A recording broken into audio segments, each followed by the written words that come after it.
almost 200 people waiting. Now I'm just waiting for us to go and be live. I think. Yep. We are live. What's up, everybody? We are back. And it's the first of the month. So wake up, wake up. Pay your bills.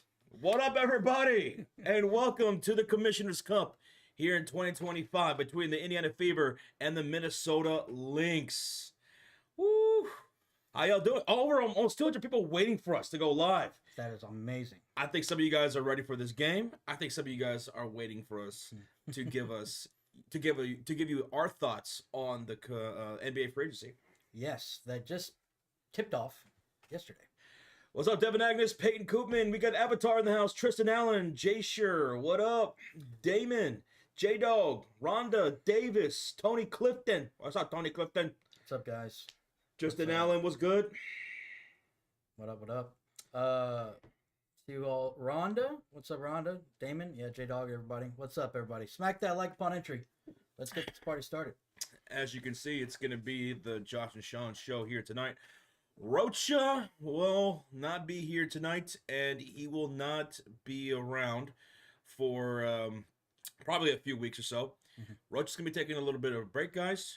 Rocha is in the process of moving. Yes. He's moving from the house in which he grew up in. So it's a little tough to move away from your childhood home. Yeah, never easy. So right now he's in the process of moving, so it's gonna be at least I don't know how long it's gonna be, but at least a couple of weeks, few weeks or so. But he'll be back after a break. Yep, we'll keep you all posted on it. Hey, Goodman. 53 months in the Cult of Fury Elite. Boys, what a free agency start. So much has already happened. Heartbreak, shockers, brilliance, and downright stupid. I love. I also the MVP got paid. Oh my God, SGA, did he ever? It wasn't like the highest per year ever or something like that. Yeah, it's the highest per year for any NBA player of all time. I think I saw a crazy stat that in one of the upcoming seasons where he'll get basically paid like $1 million per game or something like that. Yeah, right now they said he's getting paid at $212,000 per day. That's just a little bit more than I'm getting paid. Wait, I gotta renegotiate my contract. Jeez. But no, it was a crazy free agency, and we're gonna get into some of that stuff too, man. So, but congratulations to you, dude, to your boy, Mr. Goodman, and Jalen Williams. He got extended too. Oh, I didn't see that one. Okay. Jalen Williams, not J Dub, but J Will off the bench. Oh, okay. I do remember that. To the Cult of Fury, the greatest, Walrus. What's up, buddy? Thank you so much for rejoining. Yeah, thank you so much, Great Walrus. We appreciate the continued support, brother. Devin Agnes, a gifted membership in the chat, and it's going to go to Shaylee Ray. Shaylee Ray. Is that right? Welcome to the Cult of Fear. Refresh your app, and you can drop some custom emotes throughout the game if you so choose. Thank you. Devin Agnes, thank you so much, brother. He says for the Mariners win yesterday. Oh, Mariners getting some dubs. Okay. Congrats to your boys. Yeah. Thank you again, Mr. Devin Agnes. Thank you, buddy. Zachary Butler, been a member for 1 year, says, what up, fellas? Zach, 1 year support. Happy 1 year anniversary, brother. That's amazing, bro. How we're doing? We're doing fantastic. Getting ready for this 2025 Commissioner Cup.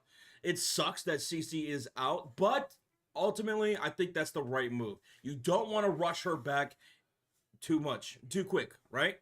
I think they've already done that before, so I think it sucks that she's not going to be able to play this Commissioner Cup against the Lynx, but overall, for the long term, it's the best. Because we feel like she's been getting rushed back this whole season. So finally, just take a break, chill. Now, it was good to see that she... Oh, thank you so much for the subscribe, Rogue. It was great to see CC get upgraded to questionable, and I think she did practice, but that tells me that she's really close. She's really close to coming back maybe later on this week. So, Rogier with a $2 donation. Aaliyah Edwards getting traded soon. Surprise? You know, man, it's crazy. I love Aaliyah Edwards, and, I still think she's going to be a great player, but the reason why I think this makes sense is because of the play that they're getting out of Kiki Irfin. They were able to draft her. Shakira Austin over there for the Washington Mystics has been brilliant. So Aaliyah Edwards, when she came back from injury, it was a struggle for her to find some real minutes, some consistency with herself, and she's losing minutes to these folks. So Aaliyah Edwards going to be on the move here soon. Oh, that could be good or bad. Yeah, just a lot of front court depth right now for Washington. So she'll go somewhere where she can get a real starting gig for herself. Thank you, Rozier. Thank you, Rozier. In other WNBA news, Nalissa Smith traded to the Aces from the Dallas Wings. She did not see that coming. Wait, I didn't see that either. Yeah, Dallas Wings, they traded Nalissa Smith to the Las Vegas Aces, a position they absolutely desperately needed. They needed some interior scoring and some defense and some size. Nalissa Smith, great fit for the Aces. In return, the Dallas Wings got a first-round pick. And I believe now the Aces do not have a first-round pick until 2028 now. So they are buying in for the near window that they gave themselves. You know, thinking about the game Fever Wings, right, that we last streamed, I don't remember her getting used that much, like in the game plan. So maybe trade, get something out of it, makes sense.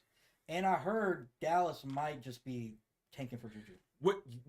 Not just taking for possibly Juju the next couple of years, but also maybe an opportunity to get AZ Fudd from UConn, someone that is very familiar with Paige Beckers and her girlfriend, and also possibly Flau'jae Johnson in the upcoming drafts, you know? So these next 2-3 drafts are going to be huge for the WNBA. Yeah. So Dallas Wings are going to be looking to be in good position to draft well. And you know what? I would be surprised if the Wings traded Arike Gumbawale here pretty soon as well. That would suck. Also, other big WNBA news since we last seen you guys. 3 new teams added to the expansion pack. That's right. The new DLC's coming up for the WNBA over the next 5 years. Cleveland's getting an expansion team. Philadelphia's getting an expansion team. And Detroit is getting an expansion team. On top of Toronto and Portland coming into the league next year. So a total of 5 over the next so often. Yes. Okay. And there's been, people saying this is awesome, but also some people saying that what about some other deserving cities? When are we going to hear about Nashville, Tennessee? A hotbed for women's basketball. When are we going to hear about the Houston Comets coming back? A team that was a dynasty back in the day for the WNBA. True. They already have everything set up. I think those eventually will come through, especially Nashville, Tennessee. They love sports. They love women's basketball. They're huge in college. I think that makes a whole lot of sense. Yeah, just give some time. So big WNBA news over the last several days since we last saw y'all. Goodman with a $5 donation. Also, J-Dub, a dog playing the whole playoffs with a torn hand in his shooting hand. Put some respect on J-Dub's name. Yeah, that's crazy, right? Yeah, I didn't hear about that.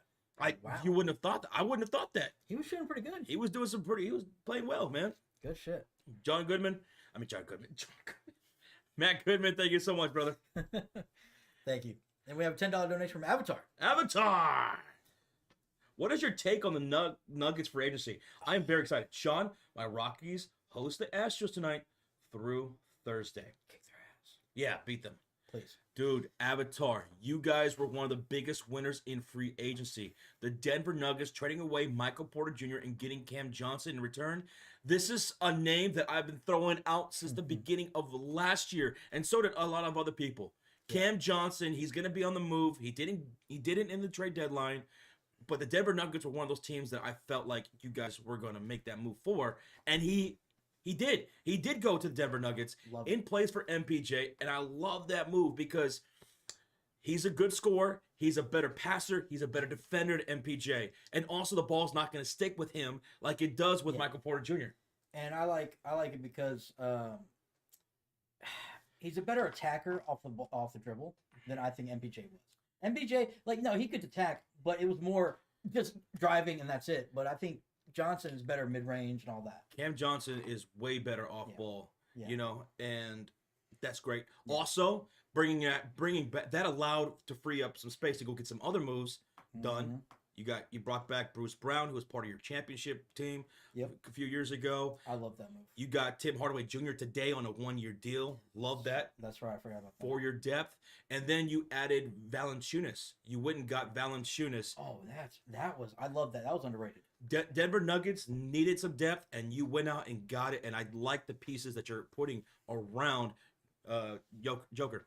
Just think about it. Y'all took the champs to 7 games, right? Now, with all these added pieces, better. Got better. I love it. Denver Nuggets did great in free agency. Mm-hmm. Houston Rockets, probably the biggest winner in free agency with adding Dorian Finney-Smith. The Lakers lost him for nothing. Mm-hmm. He was one of the best 3-and-D guys in the market. He goes to Houston to add to their depth. They are going to have great defensive rotational pieces. What a great, well-rounded team to put around Kevin Durant. Didn't they get Clint Capella back too? They got Clint Capella back, yes. Okay, making sure I saw that right. So Houston Rockets are looking damn good. The Orlando Magic did fantastic as well. Getting Tyus Jones coming off the bench, a guy who can facilitate. Yeah. I love that move for the Orlando Magic. That was beautiful. So, yeah, oh my God, there's so much to talk about NBA free agency, but those are some of my biggest winners. Denver Nuggets, the Houston Rockets, the Orlando Magic, the Atlanta Hawks. The Atlanta Hawks did absolutely brilliant during free agency. They got nah. And they got absolutely. Milwaukee Bucks today. The Milwaukee Bucks. They added Miles Turner. And then they cut Damian Lillard. They waived Damian Lillard. It's the most expensive waive of any player and length in the history of NBA. Because they're going to owe Damian Lillard $22 million over the next 5 years. That's insane. And now he'll be free to join any team. Yeah. Apparently he's happy. He's like, yes. Giannis not so much. Giannis is not happy at all. And is he going to be on the move? Is he going to demand a trade? And who will that be towards? Will it be towards Golden State? That's been a name being thrown out there. Yeah. Could it be even the Houston Rockets? What if the Houston Rockets loaded up like they did just for them to make a move for Giannis and still have so much around? Like what? Because remember before they were talking about, well, it was rumored that they would make a play for Giannis, that would include Şengün. Oh, that's right. And they added Clint Capella. So if they lose Şengün, Clint Capella is still there for rebounding. Because that's what you want him there for. Yeah, dude, oh my God. So many possibilities. Okay. Again, we talked for that $10 donation, man. Thank you. I hope that helps. We have a 34-month highlighted comment from CLLO8. Says, what's up, boys? Rep Celtics. I'm going to miss Minka. Free agency been crazy. Hawks have been making moves, and Darren Waller is back. Keep up the great work. Thank you, CLL. Thank you. Yeah, dude. Darren Waller, he is going to Miami? Yeah. He's coming out of retirement to play for Miami. Right. And the Minka, that was a shocker.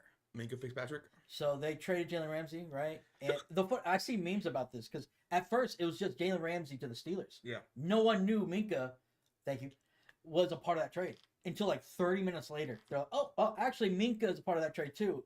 And I saw Steelers fans losing their mind. Minka's by the way? Damn. Yeah.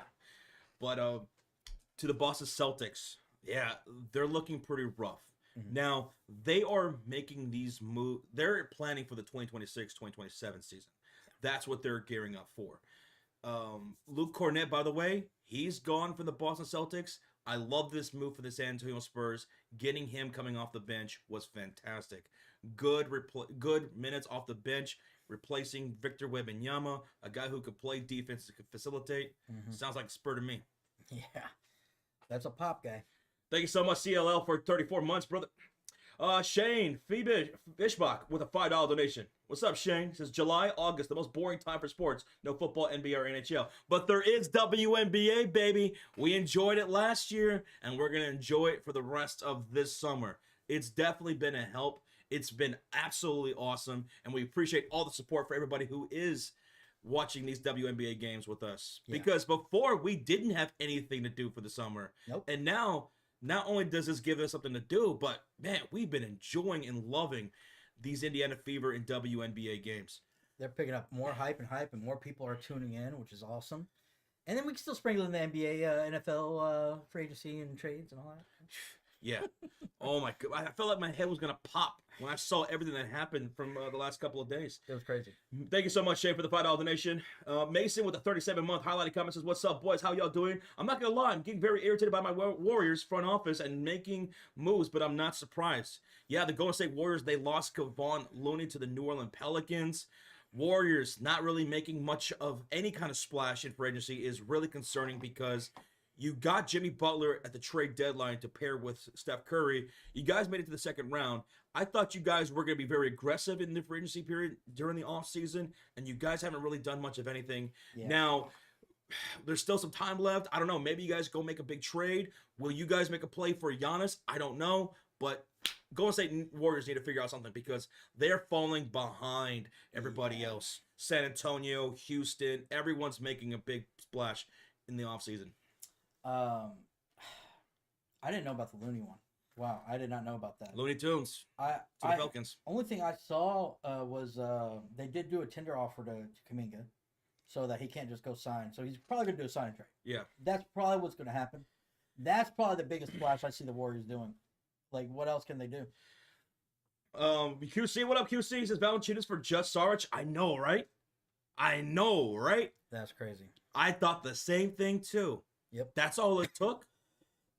Sarge, he was like a guy who barely could get minutes for the Golden State Warriors a couple years ago. Yeah. Nicholas, thank you so much for the subscribe. Denver Nuggets did very well. Very well. Whoever the new GM is, he's doing phenomenal. And Adelman, can't wait to see him in his first full year as a coach with this squad because I thought he did brilliant in the postseason. Good with the $2 donation. Denver are bigger threats than Houston, in my opinion. Woo! Woo! What do y'all think about that, NBA fans? The Denver Nuggets are bigger threats than the Houston Rockets. Listen, I'm not gonna say you're completely crazy about that because just look. Sean mentioned earlier, Denver Nuggets took the NBA champions to 7 games, and there was one game where they blew in the fourth quarter. They could have had an opportunity to knock out the Oklahoma City Thunder. They still have the best player on planet Earth. Yeah. You already know, bring Bruce Brown back. I was about to say Bowen. And you have more team chemistry with Cam Johnson as opposed to MPJ. Exactly. I think they upgraded. Now, Houston, I can understand because they did get a lot of new pieces. All right. Well, Kevin Durant, it's a huge piece, right? Big piece. So it is different, and Clint Capella coming back and all that stuff. But I can see it. But I'm still thinking Houston. That's not that bad of a take. Yeah. That's not that bad of a take. It's gonna be good. Yeah. Oh baby, the NBA West is gonna be damn good. I don't know where I'm gonna rank everybody just yet, but that's a pretty decent take. Yeah. That's a pretty decent take. I wouldn't mind Denver or Houston right up there, 2 or 3. Okay. Yeah. Hey, Irving, $2. What are the Lakers doing? We need a big Ayton. Yeah, it's expected. A lot of people are expecting DeAndre Ayton once he clears waivers tomorrow. Mm-hmm.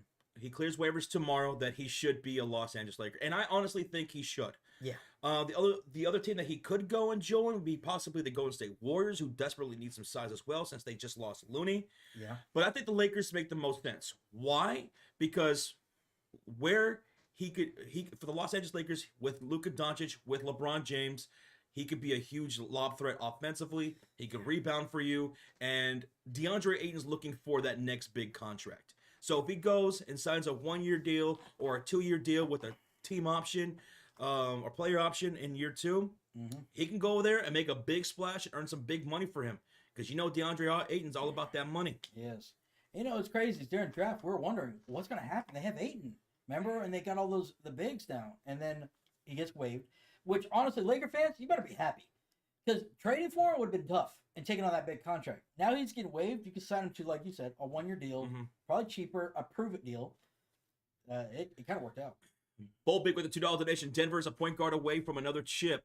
Thank you so much for the $2 donation, Bolt Beak. What if Damian Lillard looks at the Denver Nuggets after he returns from injury? Ooh. What if Lillard looks at Denver? That would be crazy. That's a possibility. It's a possibility. Bolt Beak, thank you so much for the 2, bro. Thank you. But, guys, if you're just tuning in for this Commissioner's Cup, this 2025 Commissioner's Cup, Caitlin Clark will not be playing Now, she was upgraded to questionable, and I think she did practice, and it looked like she had a real shot to play in today's game. But they decided to rule her out, which ultimately is the right move. Yeah. You don't want to rush CC back. The next game's not until Thursday, and hopefully she'll have an even better chance to play that game, and if not, then Saturday would be the next opportunity. Mm-hmm. So, no CC, that does suck, but ultimately, I think that's the best decision for herself and for the team to not rush it back. Now, the Minnesota Lynx, they come into this Commissioner's Cup final as the defending Commissioner Cup final champion. They won it last year. They're looking to repeat this year.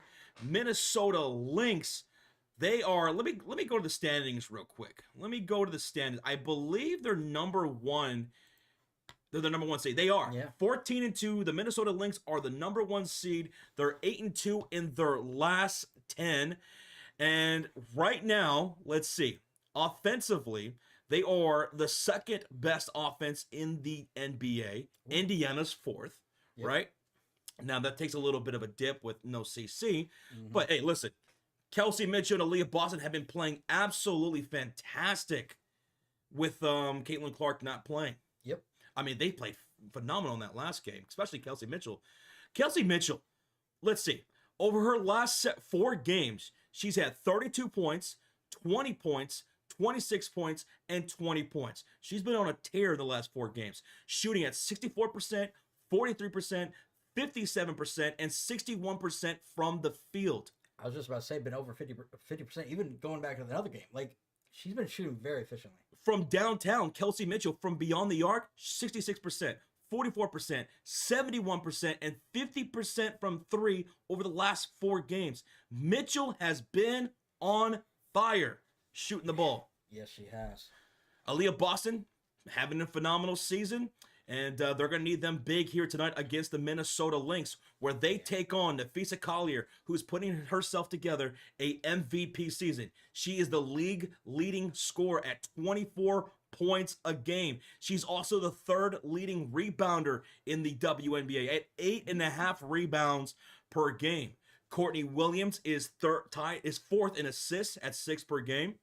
Nafisa Collier is also blocking the ball at least 1.5 blocks a game. So Collier is just everywhere. She's also 4th in steals in the WNBA.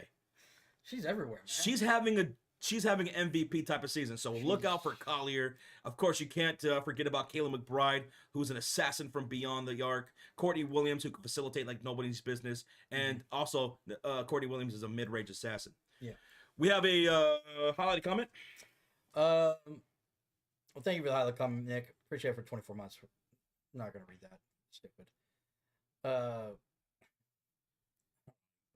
And we have a $20 donation from Lex Smith. It says, the Lex Express is here. I had a dream last night where I witnessed the spirits of MJ and Scottie Pippen took over Boston and Kelsey Mitchell tonight and won the game. Mitchell had 32 and Boston had 25 and 14. Have a great show, guys. Lex Express, we thank you so much, brother. We appreciate the hell out of that. And Lex, tonight's game is going to be broadcasted on Amazon Prime Video. So if you guys have Amazon Prime, that's where the game's going to be. That's where we're going to be watching this game. And you don't do any pregame. Yeah. So dumb. Thank you so much, Lex. Thank you, Lex. And we have $5 from Bobby Cox. What's up, Bobby? Says, hey, hi, guys. Sean, what do you think about the Mavs getting D'Angelo Russell, D'Lo? I do not like it. They should have gotten Cam Johnson or Walker. Get someone good. Fact. They weren't going to be able to get those other guys. No. But it's a good money deal. It's a good money deal. He came at a pretty cheap deal. Yeah. And at the end of the day, it's just temporary. Like, he's a stopgap, as they call it, right? Or whatever they call it, right? I don't like D'Angelo Russell too much. I'm not a big fan of him. But oh my God, that's a lot of shit. But when he is on, man, this guy, I think they said he's been hitting almost 40% of his threes over the last 3 seasons. If he could just hit his shots, man, we don't need him to score. So, thank you, AJ. Thank you. For that. It's a temporary fix. And thank you, Bobby Cox, for the $5 donation. We have a $5 donation from Crayfish. Says, hey guys, how about them Blue Jays? Also, are you guys going to be streaming MLB All-Star Break events? We are going to try to. I forgot when All-Star Break is, but we're going to try to. If we do, it's typically the home run derby. Thank you so much, Crayfish. $2 donation from Regier says, tag y'all on some news on the Lakers. All right, we'll check that here as soon as we get into game time predictions. Thank you, Regier, for the update, brother. Thank you. We'll check that out here in a second. All right, let's get into game time predictions for the 2025 Commissioner Cup, where the Minnesota Lynx are 10.5 favorites here tonight, and the over-under is at 159.5. Oh, that changed. And the game will be on Amazon Prime. Amazon Prime. So, guys, let us know who you have. What do you guys think? What are y'all thinking? I'm Josh. Yep. I'm going Lynx. Yeah, I'm going to go with the Lynx as well. They're 10.5 favorites here. Indiana Fever, they played well in Dallas, winning 94-86 with a great game from Boston, from Kelsey Mitchell and Ari McDonald. She played fantastic too. Still playing fantastic for the Fever. Yeah. But I think the Minnesota Lynx, who are defending Cup champions, take this one here tonight. Nafisa Collier, she is having an MVP season, and she will be my MVP for tonight's game. Yep. And my MVP is also going to be Collier. Nafisa Collier leads the league in points scored, 24 a game, and I think she's, third in rebounds at 8.5. She's top 5 in steals. She's top 5 in blocks. My goodness, Nafisa. MVP of the game and MVP of the season. Now, what about the X Factor for tonight? Who's going to be the X Factor? And for me, taking the Lynx, I'm going to go with the mid-range assassin and Miss Facilitator and one half of the stud buds, Courtney Williams. I'm going to go McBride on this one. Kayla McBride. Kayla, yep. Hey, Kayla, she's on my fantasy team. It's not going to count because it's an exhibition game, but she's been playing fantastic as of late. Especially, watch her from the corner 3. Indiana Fever fans, watch out for Kayla McBride in the corner, especially when she's trying to shoot a 3. Go out there and put a hand in her face. Now, let's talk about first bucket. Who's going to score the first bucket tonight? Oh, I'm going to go with, I'll go Mitchell. Kelsey Mitchell. Yeah. She's been shooting lights out over the last 4 games, so that's not bad of a prediction. Mine will be Aaliyah Boston. They got to run the offense through Aaliyah early and often. Boston needs to have a big game if they're going to have a chance to knock out the Minnesota Lynx, who are 8-2 in their last 10. Yep. Now, let's talk about the very first splash. First 3 of the games going to be scored by who, y'all? I'm going Miss Lexi Holt, one of the blonde bobbers. All right. For myself, I'm going to go with Kayla McBride knocking down the very first splash of the game. Now, let's talk about this over-under at 159.5. Are you guys taking the over, or are you taking the under? I'm going to go under. With no Caitlin Clark, I'm going to go under. I will also go with the under as well.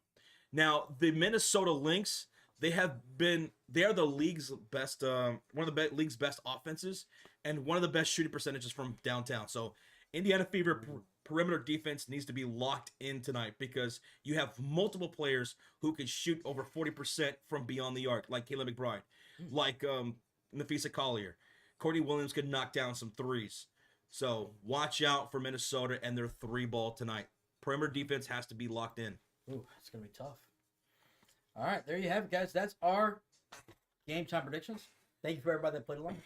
1.1 thousand people in the house already, and we're 25 likes away from 300. Thank y'all so much for showing the love and support here for these WNBA games, these Indiana Fever games, this Commissioner Cup 2025 game. Now, the prize pool for the Commissioner Cup is $500,000, and I heard that Coinbase is going to add an additional $120,000 to the prize pool. Courtney Williams was asked in the last game, after the game, Courtney Williams was asked, hey, how do you feel about the 2025 Commissioner Cup? You guys are back. She says, I don't care about the hardware. I care about the money. This is a big bonus for these players in this game. So expect everyone to lock in and be hungry for this game. There's going to be, a lot of extra motivation. Absolutely. The Minnesota Lynx are Commissioner Cup defending champions. They won it last year. We have a $2 donation from Avatar. It says Home Run Derby is July 14th, 2025. So a couple of weeks away. Oh, wow. Nice. Okay. Thank you, Avatar. Thank you so much, Avatar, for that update. And we appreciate that, Avatar. for the 2. All right, less than 20 likes away from 300. Thank y'all so damn much. Hit that subscribe. We are getting ready for tip-off, and if you want to watch along with us, it's going to be on Amazon Prime Video. If you're not able to watch, well, that's just fine. That's okay. Yeah. If you guys are listening to the live stream, maybe you're on the road, maybe you're doing some homework, whatever the case may be, just listen to our voices as we are going to give you the play-by-play on all the action. We'll give you the stats throughout the game as well. You're not going to miss nothing hanging out with the Sports Fury. Nope. We got you. We got you. All right. One thing, at least they start pretty much right on time. Mm-hmm. I just wish they need a pregame, but at least they start on time. So Rozier, he tagged us on Twitter, and it said that the Lakers are thinking about possibly looking at some possible trades. Okay. Well, Rob Pelinka, eyes on you. Eyes on you, Rob. Oh, the one stupid rumor I'm seeing is that if they're going to trade LeBron, he's coming to Dallas. But I'm like, there's no way we can make that work. He opted into $52 million. That's a lot of money. So the prize pool of the Commissioner Cup is $500,000. Coinbase has committed another $120,000 in cryptocurrency, with $5,000 guaranteed for each player participating in the championship game. For each game, winning teams earn $300,000 for their chosen local organization, while the losing team earns, like, I think they said $1,500. Yeah. Okay. All right. So it should be getting a start. What's up, Big Wall? What's up, So Bliss? Mitch Smith, Rafael Lopez. What up? San Sinatra, Johnson here. Moana. What's up, Shane? Pikachu's mom. Tristan Allen, J-Dog, Mod Squad. What's good? Paul Minton's in the house. Hello, guys. Welcome on in. Smack that like button. 1.2 thousand people in the house and 75 likes away from 400. We're gearing up for this Commissioner Cup final here in Minnesota. No Caitlin Clark here tonight. She was close to returning, but they ultimately decided to rule her out, which is what's best for CC. Let her recover fully before making her return, which could be on Thursday. We'll be live on Thursday for that Fever game. That's her next opportunity to play. Yep. Yes. You want something real quick? I'll be all right. QC, 57 months in the elite, baby. He says, happy Bone Thugs Day, everybody. First of the month. QC, let's go, man. Thank you so much for the 57 months. It's the first of the month. It's the beginning of a new month, baby. And let's kick it off right here tonight. Let's go. Let's go, QC. QC, if you're drinking a cold one, have one for me. Loretta, what's up, Loretta? What's up, Gus Slots? How you doing? How y'all doing? We're getting ready for tip-off here in Minnesota, y'all. Keep smacking that like, guys. 1.2K in the chat. Let's go. Jed Lockett's in here. What up, Jed A? What up, bro? What's up, dude? When's the next game for the Fever? The next game for the Fever will be on Thursday against the Las Vegas Aces, and we'll be live at 5:30 p.m. Central Standard Time. Oh, yeah. No, Rocha. Rocha will not be joining us here tonight. In fact, Rocha will be taking a break, y'all. Rocha is in the process of moving from his childhood home. It's a big move. He'll be out for, right now, Rocha is listed week to week. He'll be out at least a couple of weeks. Keep checking the injury report. Todd, CC is not playing. CC is still out. With that groin injury. The groin injury, yeah. Which is what's best for herself and the team. Let her be 100% before returning back. You don't want her to return, and then she re-aggravates something, and then she's out for an additional 2-3 weeks, you know? Yep. Game's about to start, guys. All right, here at center court, we got Smith and Aaliyah Boston. Fever in their red uniforms here tonight. Lynx at home in their black jerseys. Tip is off, and the Minnesota Lynx will have the first possession. Here comes Courtney Williams, picked up by Kelsey Mitchell on the left wing outside. 9:52 on the first quarter, 16 on the shot clock. Lynx shooting on the right side of the court. Fadeaway jumper from Nafisa Collier will fall here in the first quarter, and the first bucket goes to Nafisa. She made that look easy. All right, 16 on the shot clock for the Indiana Fever. They're shooting on the left side of the court in their red uniforms. Aaliyah Boston finds Mitchell on the back door. Cut, and the layup is good. Woo, 2-minute game from Boston to Mitchell, and the Fever scored their first bucket and tied at 2. Here come the Minnesota Lynx shooting on the right side of the court in their black jerseys. And on the floor, it's Courtney Williams, Kayla McBride, Nafisa Collier, Alana Smith, and Bridget Carlton. And here goes a 3 from Smith that won't fall in the left corner. And getting the rebound is Natasha Howard. Howard feeds McDonald. She'll drive to the right elbow. She'll stop. Cross-court pass. Stolen up by Courtney Williams. And in transition, she'll hit Smith on the layup and it's good. 4-2 Minnesota. Oh, can't be turning over the ball like that. 4-2 Minnesota lead. 8:49 left to go in the first quarter.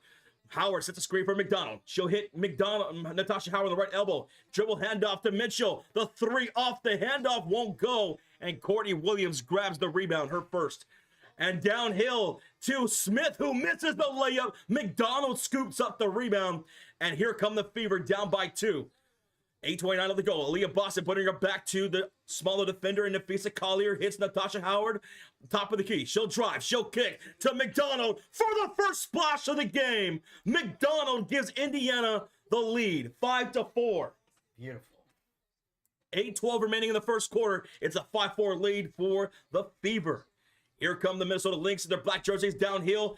It is going to be a Minnesota layup from Bridget Carlton. Never show that camera angle again.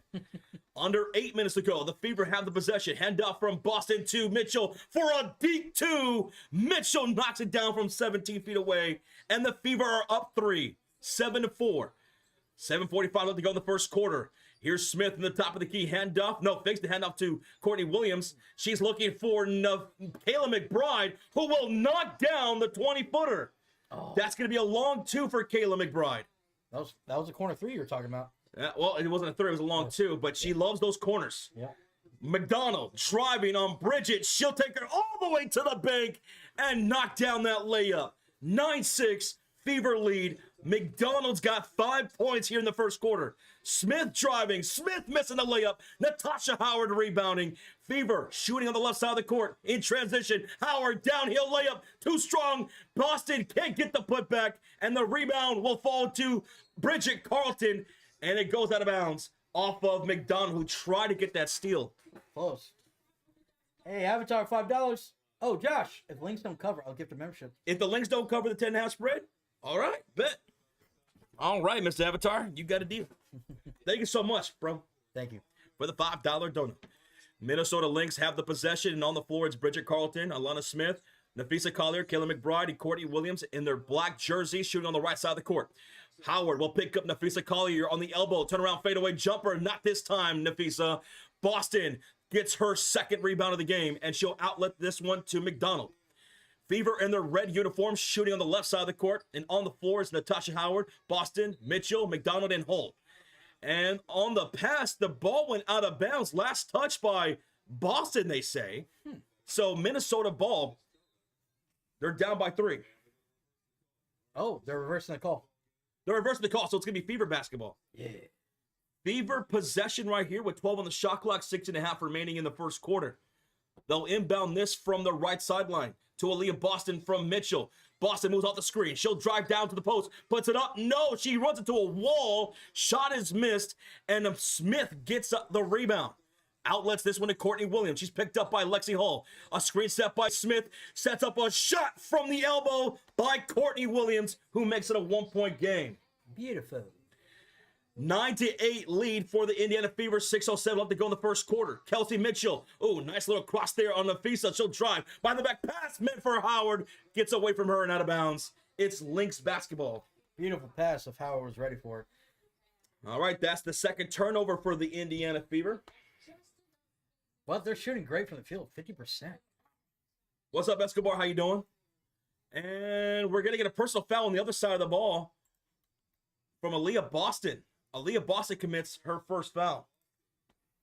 No, don't get in foul trouble, Boston.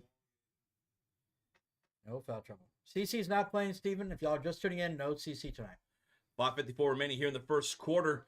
And Bridget Carlton's going to inbound this to the right sideline to Alana Smith. Swings it to Nafisa. Handoff goes Courtney Williams. She'll shoot the 3 straight away. And that is going to be the Lynx first 3-pointer scored here in the first quarter. And that's going to give Minnesota a 2-point lead, 11-9.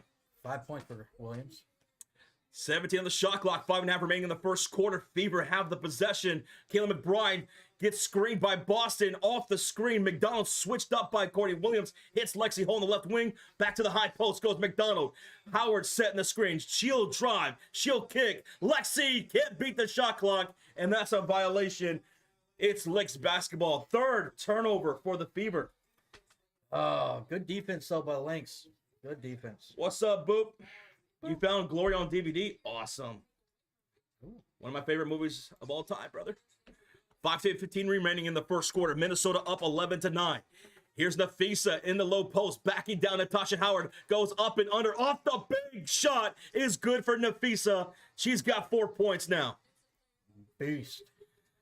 At 13-9 lead for the Minnesota Lynx. Fever have the ball shooting on the left side of the court. McDonald's pass the Boston stolen up by Nafisa. Courtney Williams in the break. Oh, turns the ball over on a bad pass meant for Smith. And we're going to get an official timeout here with 4:49 remaining in the first quarter. When we come back, it's going to be Fever possession. My God. Lance Campbell, thank you so much for the subscribe. Thank you, Lance. Official timeout right now. Official timeout. Turnovers are killing the Fever right now. They were looking so good, shooting 50%, but the turnovers. The turnovers, they gotta take care of this ball against the Minnesota Lynx.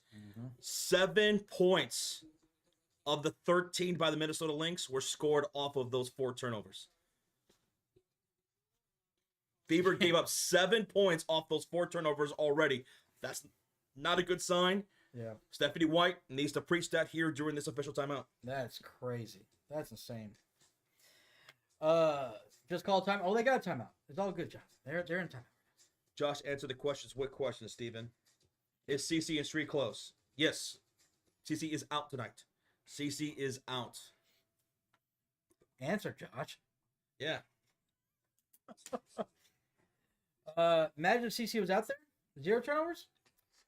CC's had her issues of turnovers herself this season. She's been turning the ball at a high rate this season. Yeah. So, how much of that has been affected by injury? She's been dealing with injuries all season long and stuff like that. But, yeah, this is something that the Indiana Fever as a team need to work on. Yeah. Alyssa Peely.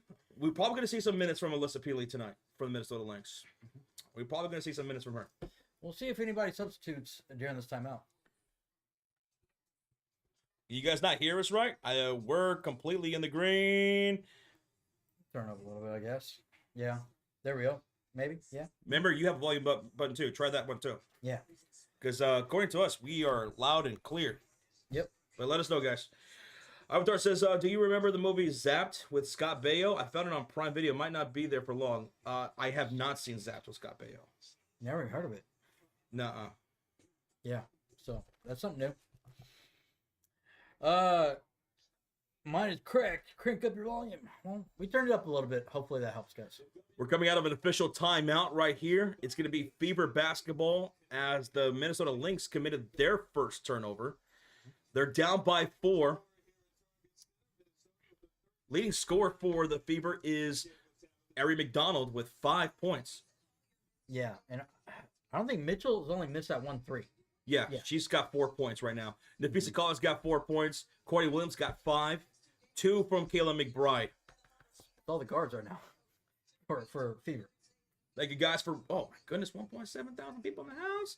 Sheesh. 75 away from 500. Appreciate y'all. Let's go. Don't be shy. Hit that subscribe.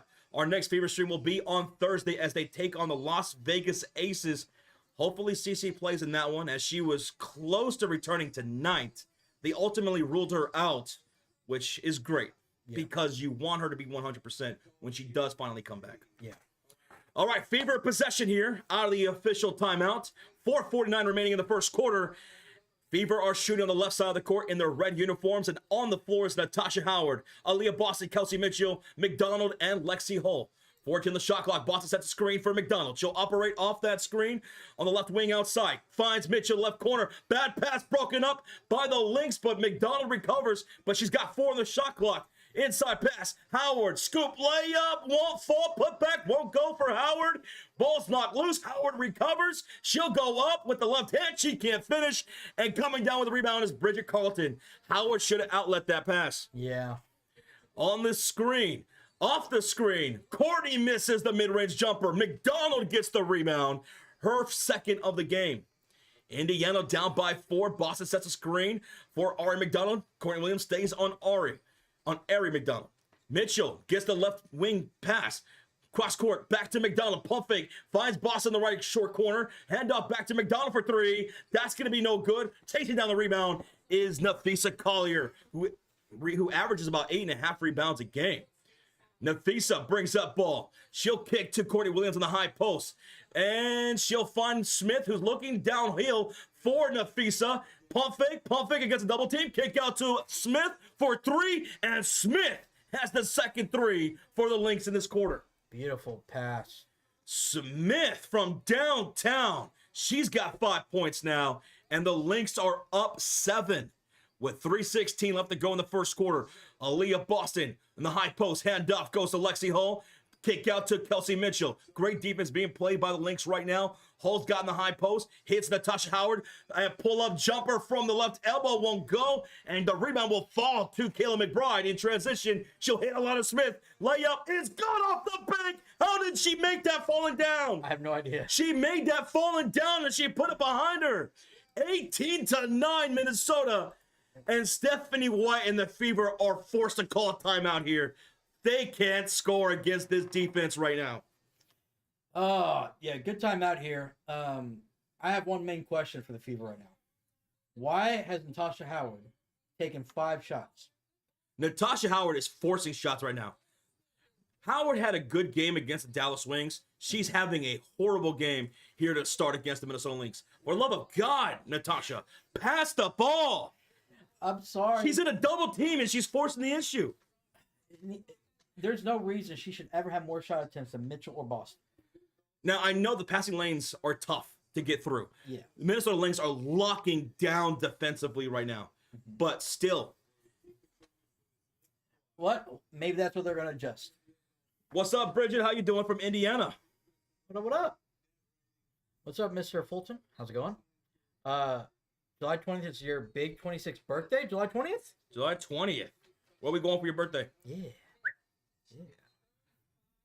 She missed a wide open layup, too? Yeah, she did. Yeah. She did. On that fast break, yeah, she went way too hard on that layup, and it just went boom, right off the bank. Yep. That's definitely an adjustment they're going to make. 2:50 remaining in this first quarter. Minnesota up by 9 points. Natasha Howard 0 for 5. Sophie Cunningham is going to check in for Lexi Hull. Heideman's going to check in for Bridget Carlton. And Cindy Coles is going to check in for McDonald. Fever will inbound. They need a bucket right now. It's been a while since they scored. Boston sets a screen for Mitchell. Inside, Boston kick out. Colson for a wing 3. Sydney Colson. Much needed bucket for her and the Fever. Instant offense. A splash. And the Fever cut the lead to 6 with 2:28 to go. Courtney Williams puts the ball on the floor for the Lynx. Handoff goes to Heideman, and we're going to get a whistle. Offensive foul against Courtney Williams on that handoff. She tried to set a screen, was too aggressive. Second turnover for the Lynx. Take advantage of it. Fever ball. Let's go. Yes, they were up 9-4, and then now they have 12. On the floor for the Indiana Fever, Boston, Mitchell, Michaela Timpson, Colson, and Sophie. Pull up, elbow jumper, Mitchell, no good. Rebound will fall to Nafisa Collier, her second rebound of the game. Back the other way, Courtney with a little crisscross applesauce on Sophie Cunningham, and she'll pick her right back up, stopping her in the right short corner. A dump inside to Nafisa. Left-hand layup is good for Nafisa. She's got 6. So good, man. She makes it look so easy. 20-12 lead for the Minnesota Lynx here in this Commissioner Cup final. Mitchell hits Colson on the right wing. Heideman picking her up. 12 on the shot clock, finds Boston inside. She'll go to work against a double team. Turn around. Shot up. No good. And the rebound will go to Courtney Williams. Boston has yet to score. She's 0 for 3. 1:27 to go. Collier finds Williams on the left wing. Mitchell in front to guard. Nafisa sets a screen. Now she'll slip. And we're going to get a whistle. A foul against Michaela Timpson, the rookie. Come on. That's her first. We haven't seen a lot of fouls in this game, luckily, so. 1.8 thousand people in the house. We're 38 likes away from 500. We appreciate the company. We appreciate the support. Thank you, guys. Appreciate it. Our next Fever last year will be on Thursday as they take on the Las Vegas Aces. If you're just tuning in, Cece is still out. She was close to returning. They ultimately ruled her out. So hopefully that means she plays on Thursday as she's getting closer and closer. Ball's inbounded for the Lynx. On the floor, Collier, McBride, Williams, Shepard, and Heidemann. A cross-court pass stolen up by Sydney Colson. In transition, Colson stops on the elbow. Hits McDonald on the left wing. Off the screen from Boston. She'll swing it back to Colson. And we're going to get a whistle by Shepard away from the ball. Shepard of the Lynx will commit the defensive foul here. Looks like she fouled Boston right before they got the entry pass in. So... thank you, everybody that is tuning in, guys. Almost 2,000 people in the chat. Let's go. What's up, Bradley Reynolds? How you doing, man? Bradley? Ball's going to be inbound from the left sideline. 14 on the shot clock. 1:06 to go in the first quarter. McDonald in the high post gets screened from Boston. McDonald picked up by Carlton. Swings at the Colts on the right wing. Heidemann's trying to stay in front of her. She'll drive, and she'll try to kick to somebody, but no one's there, and it's a shot clock violation. That's 2 shot clock violations now for the Fever in this first quarter. What are they doing? Come on. 2? That's how many turnovers now? Under a minute to go. Heidemann will bring up ball for the Minnesota Lynx. They're shooting on the right side of the court in their black jerseys. Here's Shepard going to work inside against the rookie Michaela Timpson. Kayla botting her up. Handoff will go to Heidemann in the high post. A pass stolen up by Michaela. Great defense by the rookie. And in transition, here's Sophie driving. She'll kick out to the left wing. McDonald has it. Swings it to cross court right side. Sydney Colson, 12 on the shot clock. In front of her is going to be Maria. A step back 3. No good for Colson. Boston saves the ball inbounds. Off the rebound to McDonald. 13 to shoot. 14 on the game clock. McDonald, Colson, picked up by McBride. Swings it to McDonald on the high post. 5 on the shot clock. Off the screen from Michaela. Swings it to Aaliyah Boston. She'll drive. Step back from the elbow. No good. And that's going to do it for the first quarter. Wow. That was rough. Minnesota 20, Indiana 12 at the end of the first quarter. Not a good way. They start off really good. Then it died off. Wow. Indiana Fever, yeah, they did start off so well. At one point, they had the lead, but after a timeout, Minnesota Lynx came roaring back. They did not let Indiana score for a long period of time and are now leading by 8 points. Aaliyah Boston, 0 for 4. Natasha Howard was forcing a lot of bad shots, 0 for 5. She's from the field. Yeah, I think at one point, wasn't it 9-4? It was 9-4 lead for Indiana. So 16-3 run by the Lynx. Minnesota Lynx shot 60% from the field in that first quarter, 66% from downtown. 5 turnovers for the Indiana Fever, 4 for the Minnesota Lynx. However, the Fever were not able to capitalize on any of those turnovers by the Lynx. They didn't score a single point off those turnovers. Meanwhile, Minnesota scored 7 points off of the 5 turnovers from the Indiana Fever in that first quarter. Wow. Got to clean those turnovers up and start hitting your shots. They were shooting over 50% at one point. Now they're down to less than 30. Oh.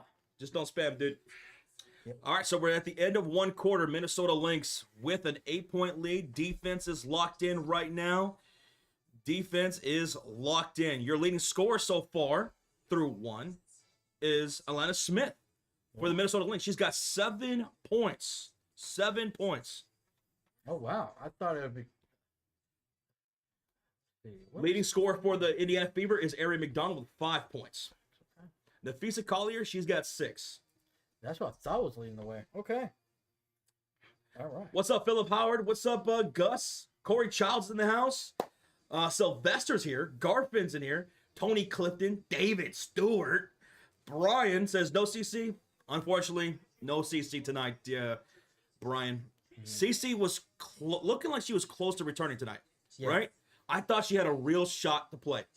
Yeah. She was upgraded to questionable, but ultimately they ruled her out. Which, you know what? So be it. Remember, this game does not count towards the regular season. This is an exhibition game. The regular season comes back here on Thursday. The Fever will play against the Las Vegas Aces. Yep. We'll see if CC plays in that game. Since she was close to returning tonight, maybe she'll return on Thursday. Yeah. So, fingers crossed. Hopefully, we'll know soon.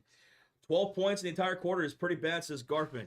Indiana was held to 27% shooting in that first quarter. It was not a good quarter. They were struggling to get a shot off. They were struggling to get a pass off. against this defense by the Lynx. 2 shot clock violations. But there's still a lot of game left. They're only down by 8. All right, here we go. We're coming back for the start of the second quarter. Minnesota Lynx leading by 8. We have a $5 donation from Jacob. Says, Joe, boys, Josh, how do you feel about Lonzo Okoro trade between our teams? Good luck for the Guardians and 2 suites for the guys. Jacob, I was frustrated because we extended Lonzo Ball. We had first-round trade offers at the deadline. We extended him, and then we traded him straight up. I don't get it. I don't get our front office. They're dumb. Thank you, Jacob, for the $5 donation. All right, here we go. Start of the second quarter. Fever had the possession, and on the floor is Howard, McDonald, Timpson, Colson, and Cohen and Cunningham. Natasha Howard with the ball travels, and it's a 6th turnover for the Indiana Fever. Get her out of the game. Natasha Howard having a horrible game. Gives it right back to the Lynx. They'll be shooting on the right side of the court in their black jerseys, and on the floor it's Carlton, Williams, Shepard, Maria, and Heidemann. Inside, Maria Kendakova with the layup. Courtney Williams with the assist. Kendakova. She's a big chick. I like that name. She's number 77. She plays just like Luka. Psych. 14 the shot clock. Here goes a spot up 3 for the left corner by Sophie. In and out it goes. Courtney Williams with the defensive rebound. Her 3rd board of the game. Courtney, pull up, elbow jumper, won't fall. Sophie gets the rebound. And here come the Fever shooting on the left side of the court in their red uniforms. Dribble handoff. Sophie to Natasha Howard. She'll drive. She won't get the layup, but she'll draw a foul from Kendakova and go to line for 2 shots. The best thing she's done all game. Natasha Howard. She missed another easy layup, but at least she'll go to line for 2 shots. And if she misses her free throws, push-ups. Seriously. We need Dantas. Yeah, Dantas is, I think Josh is saying she's off overseas. Her contract is suspended right now as she's playing in Brazil. Yeah. So she'll come back, I think it's 2 to 3 weeks. Yeah. Something like that. Cardoso also joining her on that Brazil team for the Chicago Sky. So that's where Dantas is at. Yep. So Natasha Howard at the line knocks down the first free throw. She finally scored. Second free throw is good. What? We have an 8-point lead for the Minnesota Lynx, 22 to 14. On the floor for the Lynx, Bridget Carlton, Courtney Williams, Shepard, Maria Kendakova, and Heidemann. And it's Heidemann driving to the post and drawing a shoot of foul from McDonald. So to the line goes Heidemann for 2 shots. That's McDonald's first foul. Okay. 8:49 remaining in the second quarter. 2 shots coming up. Yeah. See if she hits these. Hope Lonzo stays healthy. Yeah, I hope so too. Because Jacob, for you guys, I mean, his perimeter defense is going to be stellar for you if he can stay healthy. And I wish him the best of health. Yeah. And watch him have the healthiest season he's ever had. First free throw is good for Heidemann of the Lynx. 23-14, 8:49 remaining in the second quarter. Second free throw coming up. That would be crazy if he does. All right. Heidemann, second free throw. No good. Hits the front iron. Rebound goes to Shepard, and the putback is good. Oh, Lynx are doing everything right now. 25-14 lead for the Lynx. Fever have the ball with Howard, Mitchell, McDonald, Michaela Timpson, and Sophie Cunningham. And as McDonald held it by Heidemann, the pass to Mitchell goes out of bounds. Another turnover. This defense from the Lynx, my God, it's suffocating. I could barely breathe.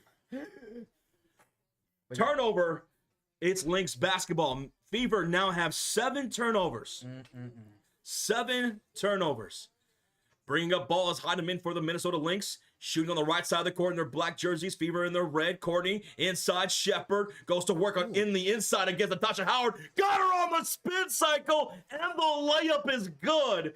Oh, the spin, the finish. It's a spinish from Shepard, and Minnesota is now up 13. The Lynx have scored now 11 points off of the Fever turnovers. 11. Wow. Ooh. A nice backdoor cut for R. McDonald is a good layup for her. There you go, finally. Natasha Howard with the assist. They needed a bucket. 27-16, Minnesota Lynx lead it by 1. 7:44 left to go in the second quarter. Shepard hits Bridget Carlton on the right low post, going to work against Sophie. Hits high post Maria Kendakova, handoff, Williams, pull up, elbow, jumper, not good. Rebound will fall to McDonald. See if they can start something here. 7:25 remaining in the second quarter. Kelsey Mitchell hands it off to Natasha Howard in the high post. Backing down, Shepard finds a double team. Kick out to a wide open Sophie for 3. Sophie Cunningham. A much needed 3 for the Indiana Fever. Their third splash of the game. Yep. 19-27 lead now for Minnesota. 8-point lead. 7 minutes left to go. Can the Fever get a stop here? Courtney operating the left wing. Hits Shepard in the high post. She's looking to hand it off to Heidemann. She does. Howard switching on Heidemann on the left elbow. Nice little crisscross. Ball thrown up on Michaela Timpson. Her second steal of the game. Outlet pass goes to Mitchell. Layup. No good. Overshot that. And Klindakova gets the rebound for the Lynx. 6.5 remaining in the second quarter. Minnesota leads at 27-19. Maria sets the screen for Courtney Williams. She'll drive down along the baseline. Kick out to a wide open Bridget Carlton. She misses the 3. Goes out of bounds. It's going to be Fever basketball. All right, come on, Fever. Come on. It's only an 8-point game. Let's go. Woo! All right, let's see. Where are we at right now? 1.9 thousand people. Over 500 likes here in the first half. We thank you. We thank you. Appreciate it. How many layups can they miss, says Aaron? Dude, they missed some brutal ones here in this first half. Yep. 27-19 lead for Minnesota. Fever have the possession. Mitchell stop and pop. Elbow jumper. No good. Rebound falls to Howard. Handoff goes to Boston. Boston, she can't make it at the rim. And it's a loose ball foul called against Shepard. And Boston is upset with herself. Dude, the Fever are missing everything easy. All the easy buckets, they just cannot make it. Boston 0 for 5. 0 for 5 for her. Natasha Howard still 0 for 5 as well. Mitchell 2 for 6. And Mitchell's been shooting fantastic over the last 4 games. She's been shooting like over 50% on average. Yeah. And she's 2 for 6 right now. 6:08 remaining in the second quarter. On the floor for the Fever, Howard, Boston, Mitchell, McDonald, and Sophie Cunningham. Ball's inbound from the right sideline. Boston, handoff, Sydney Colson. 10 shot clock. Handoff goes to Mitchell. Boston sets a screen. She'll move to the left side of it. Hits Colson on the left wing against Heidemann. She'll drive right past her. Floater up. No good. Another miss at the rim for the Fever. And the loose ball goes to Howard. So it stays on this side of the ball with the Fever. 10 shot clock. Boston sets a screen for Colson. Cross-court pass to the left wing. Goes Mitchell. Mitchell driving on Smith. She's got her on the top of the perimeter to the shot clock. Bad pass, shot clock violation. They are not aware of this clock. They are just so hype. They are just so lost in the Minnesota defense. They can't be aware of the clock. Yep. That's the 3rd shot clock violation for the Fever. And the Lynx are going to call a timeout here with 5:39 left to go in the second quarter. Lynx up 27-19. They had multiple opportunities right there. Multiple, and they could not capitalize. Boston missed everything inside. Even when she had point-blank shots, she missed everything. Same thing with Natasha Howard. Yeah. Mitchell missing some shots.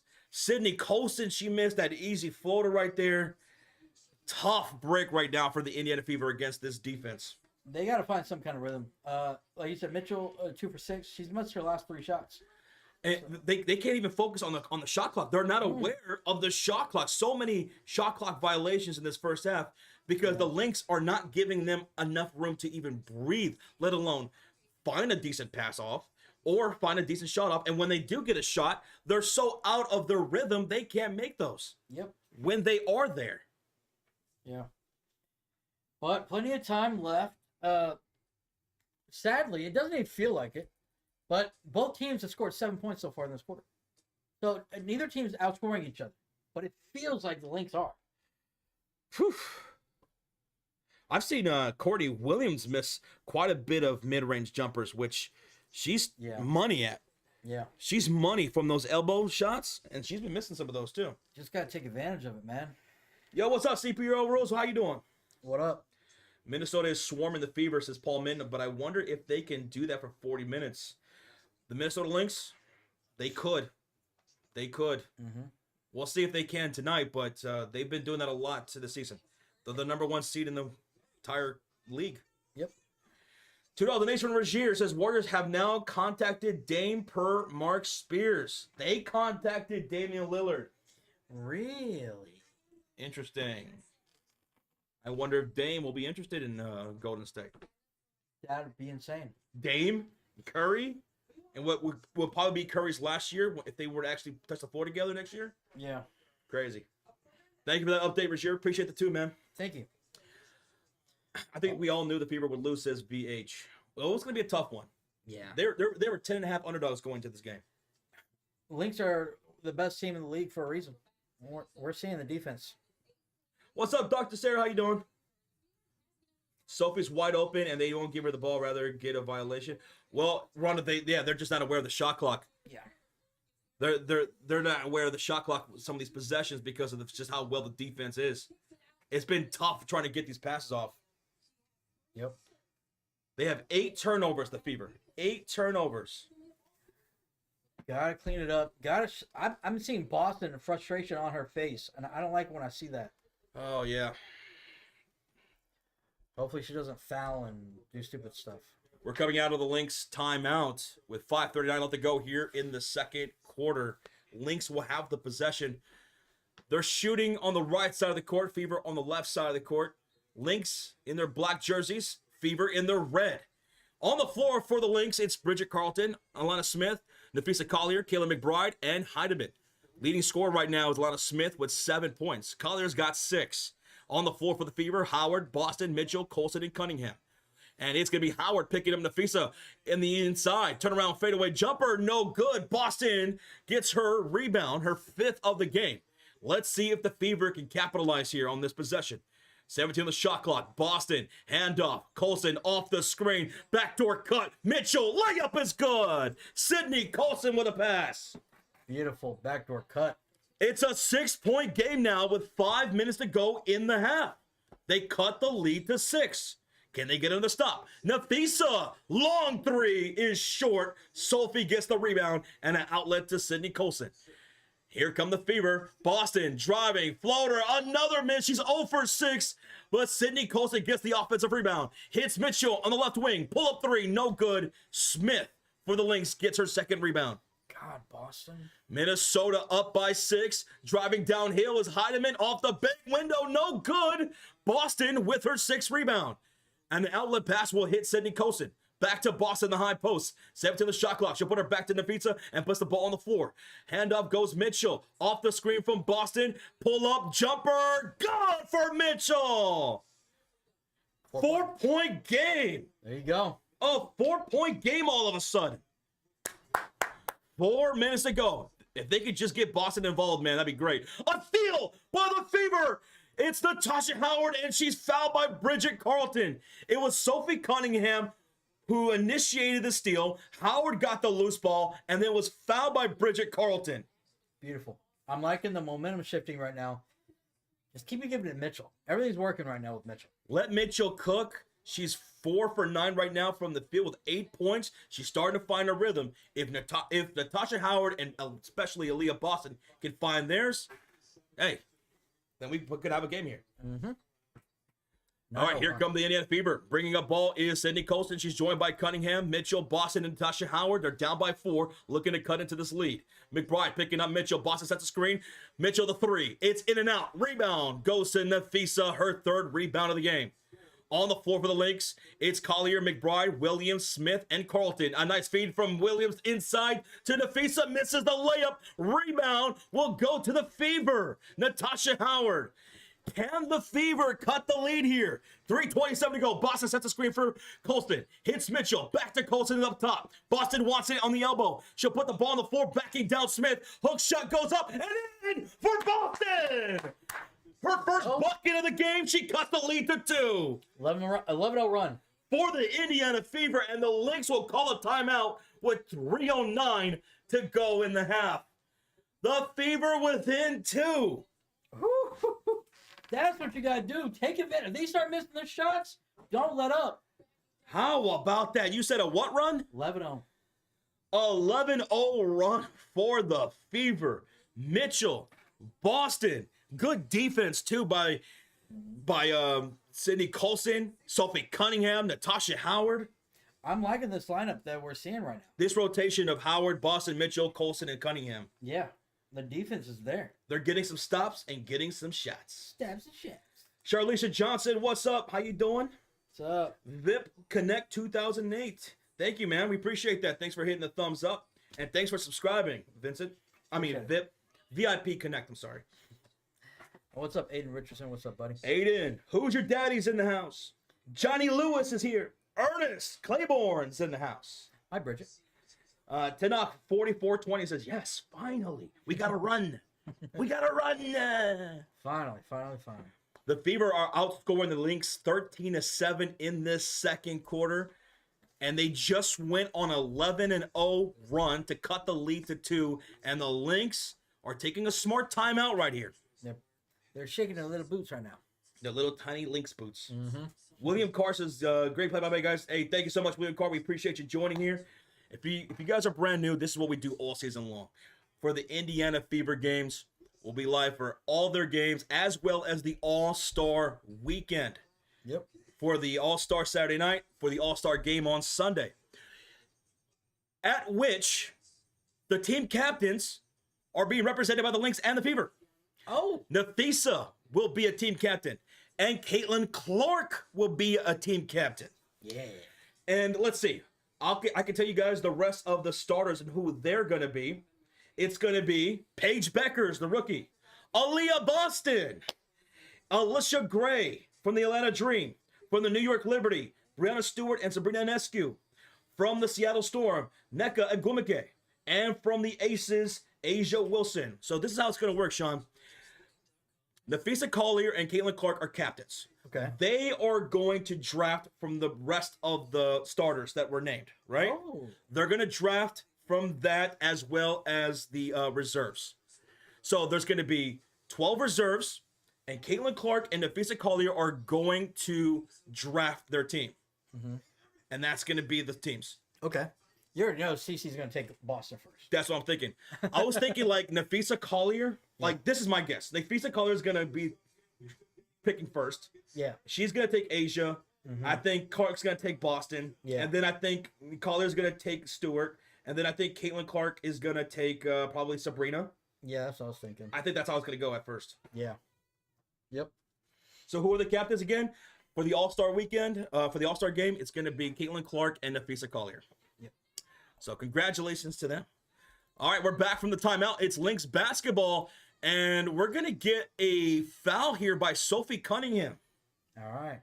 That's not how you want to come out of the timeout. What's up, Thomas from Arizona? How you doing? What up? Rogier says Jaren Jackson Jr. just got hurt. Oh, no. Really? Right. Wow. Turf toe injury. Oh, damn. That sucks. 3 minutes left to go. Ball's inbound for the Minnesota Lynx. They are up by just 2. On the floor, Collier, Smith, McBride, Williams, and Shepard. And here goes a pull-up 3 by Smith. She misses the wing 3. Rebound falls to Aaliyah Boston. Her 7th rebound of the game. On the floor for the Fever, Howard, Boston, Mitchell, Colson, Sophie Cunningham. Colson driving along the baseline. Kicks left wing for Sophie. A 3 is missed. Rebound goes to Shepard on the Lynx. Why did Colson not take that easy layup down the baseline? Is that her Ben Simmons impression? It probably was. And back on the other side, Nafisa Collier is going to be called for an offensive foul. Ooh. Offensive foul by Collier. It's Fever basketball. Come on, Fever. You could tie or take the lead here. Come on. Yeah, Oh, Nafisa, did she shove Sophie right there? I think it was a little... She played it up. All right, 2:24 left to go in the second quarter. Fever have the possession. They can tie or take the lead here. Boston, the shot inside won't go. Rebound will fall back to Boston. Hit Sophie. Wide open left corner for 3. Sophie takes the lead for Indiana. 28-27 on her second made 3 of the game. They are closing this quarter out perfectly. Oh, let me see that Sophie emote in the chat, members. There goes that Sophie Cunningham emote. Pull-up elbow jumper missed by Nafisa Collier. Leads to a rebound for the Fever. They're up by 1. Mitchell goes to work on Nafisa. A little crisscross applesauce. Swings it to Colson. Inside pass goes Boston out of bounds. Broken up by Smith. It will stay Fever ball. Man, oh man. What a run and to end this half. Woo. Gotta love the momentum. There goes those Sophie emos. There we go. You're without CC, man. She's got 6 points here tonight, folks. 2 for 4 from downtown. Colson on the inbound pass to the baseline. Meant for Mitchell. Gets broken up out of bounds by Kayla McBride. So Fever will inbound once again with 12 on the shot clock. 1:41 on the game clock. Oof. Ball's inbounded to Boston from the left sideline. 7 on the shot clock. She's in the high post. She looks to the left wing. Signs Colston wide open for 3. She'll take the shot. No good. Rebound falls to McBride. And we're going to get a whistle here against Natasha Howard. A foul. Maybe she got too aggressive on the rebound. Is that her first foul? That is her. Yeah, I think so. Okay. Alana Smith, Nafisa Collier, McBride, Courtney Williams, and Shepard on the floor for the Lynx in their black jerseys, shooting on the right side of the court. They have the possession. 18 on the shot clock, 1:24 on the game clock. Shepard in the high post. Her back to Sophie Cunningham. She's looking to hand this off to Courtney. She'll hit on the right short corner. She'll drive along the baseline. To the cutter goes Nafisa. No, stolen up by Boston. Boston ahead to Howard. Driving, layup, no good. But did she draw a foul? Yep. She does. From Alana Smith. There you go. Okay, Natasha Howard. Okay. Is that a shooting foul? It is. Yeah. So Howard will go to the line for 2 shots. Let's go. See if they can extend this lead.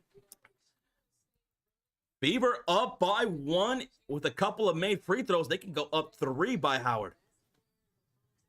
So great defense here down this stretch in the second quarter by the Indiana Fever. Amazing defense. Gotta love it. After that timeout. Howard, free throw number 1. Good. Gucci. All right, 2-point game. Make it a 3-point game. 1:11 left to go here in this half.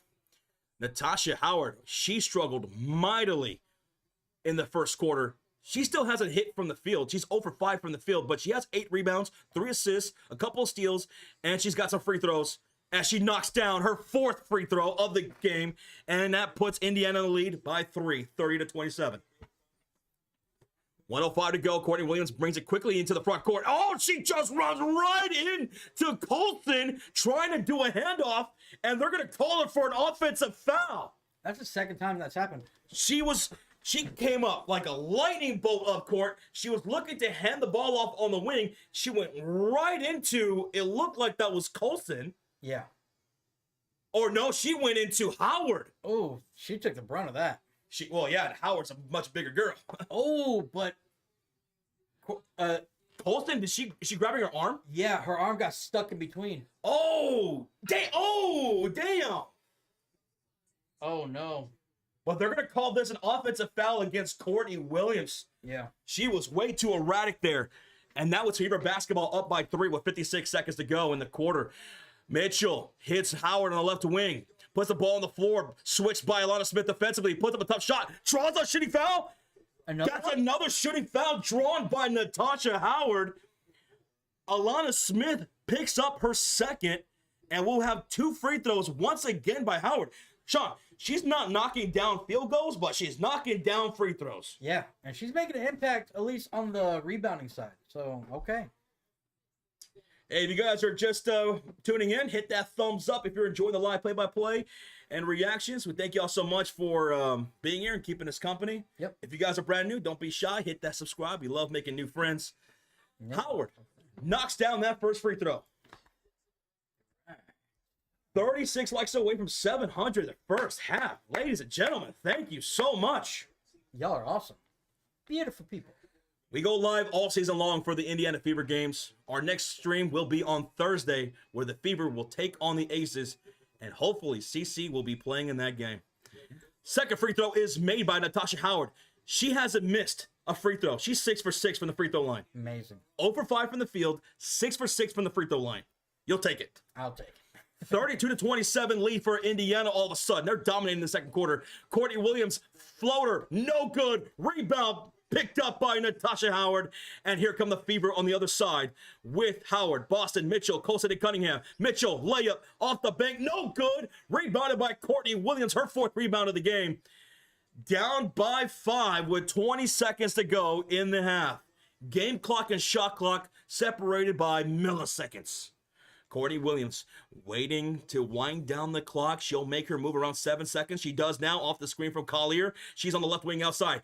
Feeds in to Collier. Fade away. She hasn't made that shot in a while. Rebounded by Sophie Cunningham. And that's going to do it for the first half. Indiana leads it 32-27. What a dominating quarter by the Indiana Fever. That they went on that hell of a run and they kept it going. I wonder what they'll say what run they went on, but that was a well over 16-0 run. Well over a 16-0 run? It has to be, right? Because it was at least an 11-0 run. It was an 11-0 run when they were 2 points back.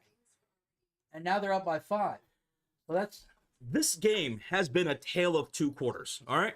A tale of quarters. In the first quarter, Minnesota dominated Indiana 20-12, right? Yeah. But then Indiana answers here in the second quarter, dominating them even more than they got dominated in the first quarter. 20-7, they dominated Minnesota in the second. 20-7. Who was like 12 points in a quarter?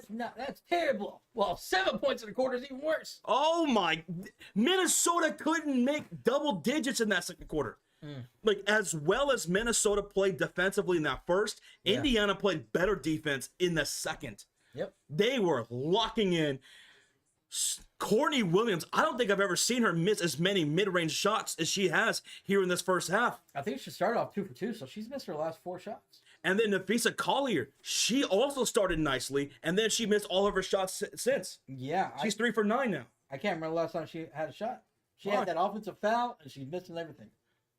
Fever up by 5, folks. Up by 5. It looked like they were going to get blown out. I was worried about that. And then they came roaring back. Kelsey Mitchell started making some buckets. Yeah. Natasha Howard. Natasha Howard. Talk about a mind buster of a first half. In the first quarter, she was turning over the ball. She committed a dumb foul, and she was 0 for 5 from the field. Gracie Jones, thank you for the subscribe. Thank you. But Natasha Howard still scores 6 points, drawing fouls, getting to the free throw line, going 6 for 6. Yep. Contributes 9 rebounds in this first half, 3 assists, and I think she had a steal at least in that first half too. Yeah. So Natasha Howard having a wild game. Definitely crazy. She went from bum to possibly X Factor. For real. In a matter of half a quarter. Hey, sometimes it's just like that. It's just like that. And the thing is, Aaliyah Boston was 1 for 8 in that first half. She finally scored late in the second quarter. Yeah. So if they can get Aaliyah Boston going offensively, then we're talking about a real game here on our hands in this Commissioner Cup final. Yeah, only 2 points from Boston, who arguably your best player. Wow.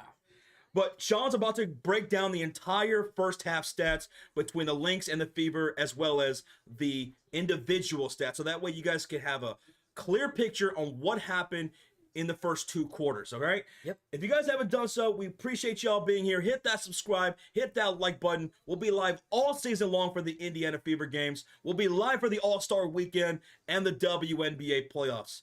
We appreciate y'all. We thank you. Sean, you ready for that halftime box score? Let's get into it, everybody. Let us get started right now. What is this?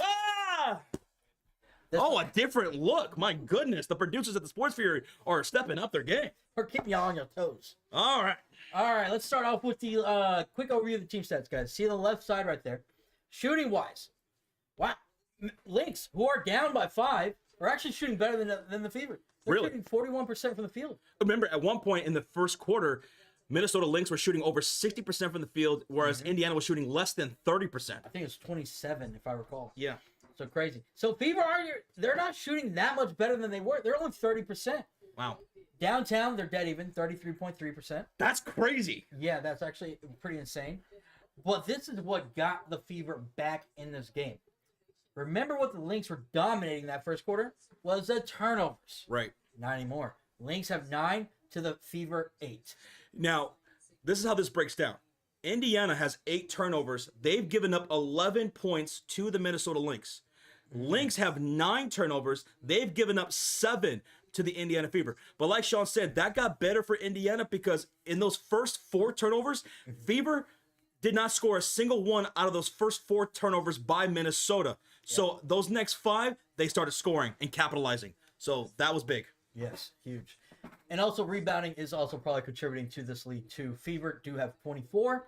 Lynx only 16. And that's how this breaks down. So offensive rebounds, 8 for the Fever, only 1 for the Minnesota Lynx offensive rebounding.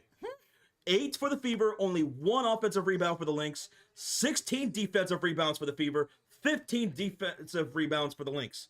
So they're rebounding them by 8, and they have 8 offensive rebounds. 8 offensive rebounds. They're getting those second chance opportunities. If they could just capitalize a little bit more on those. Yep. I like it. All right, so let's look into the more in-depth player stats. All right, let me scroll up here. We'll start off with the Fever, who have the lead by 5, which, again, without CC, remember, y'all just tuning in, no Caitlin Clark tonight. Right. So their leading scorer, no one in double digits, actually, surprisingly. Their leading scorer is Kelsey Mitchell, who really started getting going again. She started off really good, got it going again about midway through the second. She's got 8 points, 4 for 11 from the field. She's not continuing the success from downtown, though. No? 0 for 3. 0 for 3. Yeah. No other stat line, no rebounds, no assists. It does have 1 turnover. 7 points from McDonald. She's 3 for 4. She didn't take a lot of shots in that second quarter. Really? 3 rebounds. As I remember, she was 2 for 3 in the beginning of the game, so she's only taken 1 more shot since. So we'll see if she gets more opportunities. She does have 3 turnovers. Got to cut back on that. 6 points from Natasha Howard, like Josh was pointing out earlier. She was 0 for 5, looking like a bum. We were screaming at her, what is she doing? But she turned it around. She's gotten to the free throw line, hit 6 free throws, 9 boards, 3 offensive rebounds for her, and 3 assists and 1 steal. I remember you were saying at least 1 steal. She does have 1 steal. Aaliyah Boston, not having a good shooting night, 1 for 8, but she's doing a little bit of everything else, though. 8 rebounds, with 4 of those being offensive, 5 assists, and 2 steals. Lexi Holt, no points. She hasn't even taken a shot. She has actually no stat line. She's not really much of a factor. Sophie actually has played more minutes for her. Sophie's coming off the bench and looked good. She's got 6 points herself, 2 for 4 from downtown with 3 rebounds. Yeah, Sophie's getting those starter rotational minutes almost doubled that of Lexi Holt. I think they're liking the matchup a little bit more. Colson, 9 minutes. She's 1 for 4 for the field. Only hit a 3. 1 rebound, 2 assists. And nothing for Timpson. But Michaela Timpson, good defense though. Yeah, she has 1 steal on the stat sheet, but her defense in that second quarter was really good. Forcing some misses. Yeah. Let's move on to the Lynx. Lynx, no one in double digits either. Their leading scorer is Smith, Alana Smith. Is Alana? Alana Smith. Smith. She's 3 for 7, 1 for 3 for the field. 2 rebounds, 1 assist. She did pick up a couple of quick fouls towards the end of that second quarter. So let's see if they keep attacking her. Now, Collier, did I say it right? Nafisa Collier, yeah. Collier, okay. 3 for 9 from the field, 3 rebounds, 2 assists, 2 steals, and a block. Goodness gracious, she's literally got every stat line. She's got 6 points, but I don't think she scored in the second half or second quarter. Sorry, I can't. Maybe in the very beginning, but I can't recall her score. Well, the team only had 7 points in that second quarter, so she probably did. Yeah, true. Touche. Nothing from Carlton. 15 minutes, and I can't even remember her taking a shot. She's taken 2. I don't even remember. 2 rebounds, 1 assist from her. 2 points to McBride. Your girl's not doing too good, but luckily it's not counting against you in fantasy. She hit that 1 shot, almost a corner 3, but she hasn't taken a shot since. 1 rebound, 1 assist. 5 points for Courtney Williams. Like you said, she's been missing a lot. She hit her first 2 shots, and she hasn't hit since. You know, I was saying pre-game, I said Indiana Fever need to lock down the perimeter defense against this Minnesota Lynx team with Nafisa able to knock down those long shots, Kayla McBride, obviously, and Courtney Williams. And they're doing a great job on that exactly here in this first half. Yeah. Great defense by Indiana. Phenomenal. Off the bench, Shepard's got 4 points per for the field, 3 rebounds, 2 points from Maria Kendakova. Okay. I was like, okay, you're going to have to help me with that one. Perfect. She hasn't missed a shot, only taken 1. And 1 point from Heidman. So, bench points, Indiana leads that too, 9-7 over the Lynx. Okay. Yeah. All right. Now, let's look at the team stats. I don't think too much is going to stand out because it's only a 5-point game. Obviously, 4 threes compared to only 2 for the Lynx. It's a 5-point game. That's a 6-point difference there. So that's probably where the major difference is. Check this out. Yeah. Free throws. Oh. Indiana 6 for 6, and all of that was from Natasha Howard. All those free throw attempts were from Natasha Howard. Again, 0 for 5 from the field, brutal shooting. But she's drawing those fouls, getting to the line, and she hasn't missed. So again, 6 for 6 from the free throw line from the team is all from Natasha Howard. Yeah. And Minnesota Lynx only had 2 free throw attempts. So great job by Indiana for not fouling. Yeah. And sending them to the line. They're 1 for 2 from the free throw line. Yeah. So let's see if the Lynx, well, they didn't do shit offensively in the second quarter. So they got to figure something out. They got to get to the free throw line or stop fouling Natasha Howard. Yeah, nothing else really standing out. We already talked about the points see off turnovers, 11 to the 7.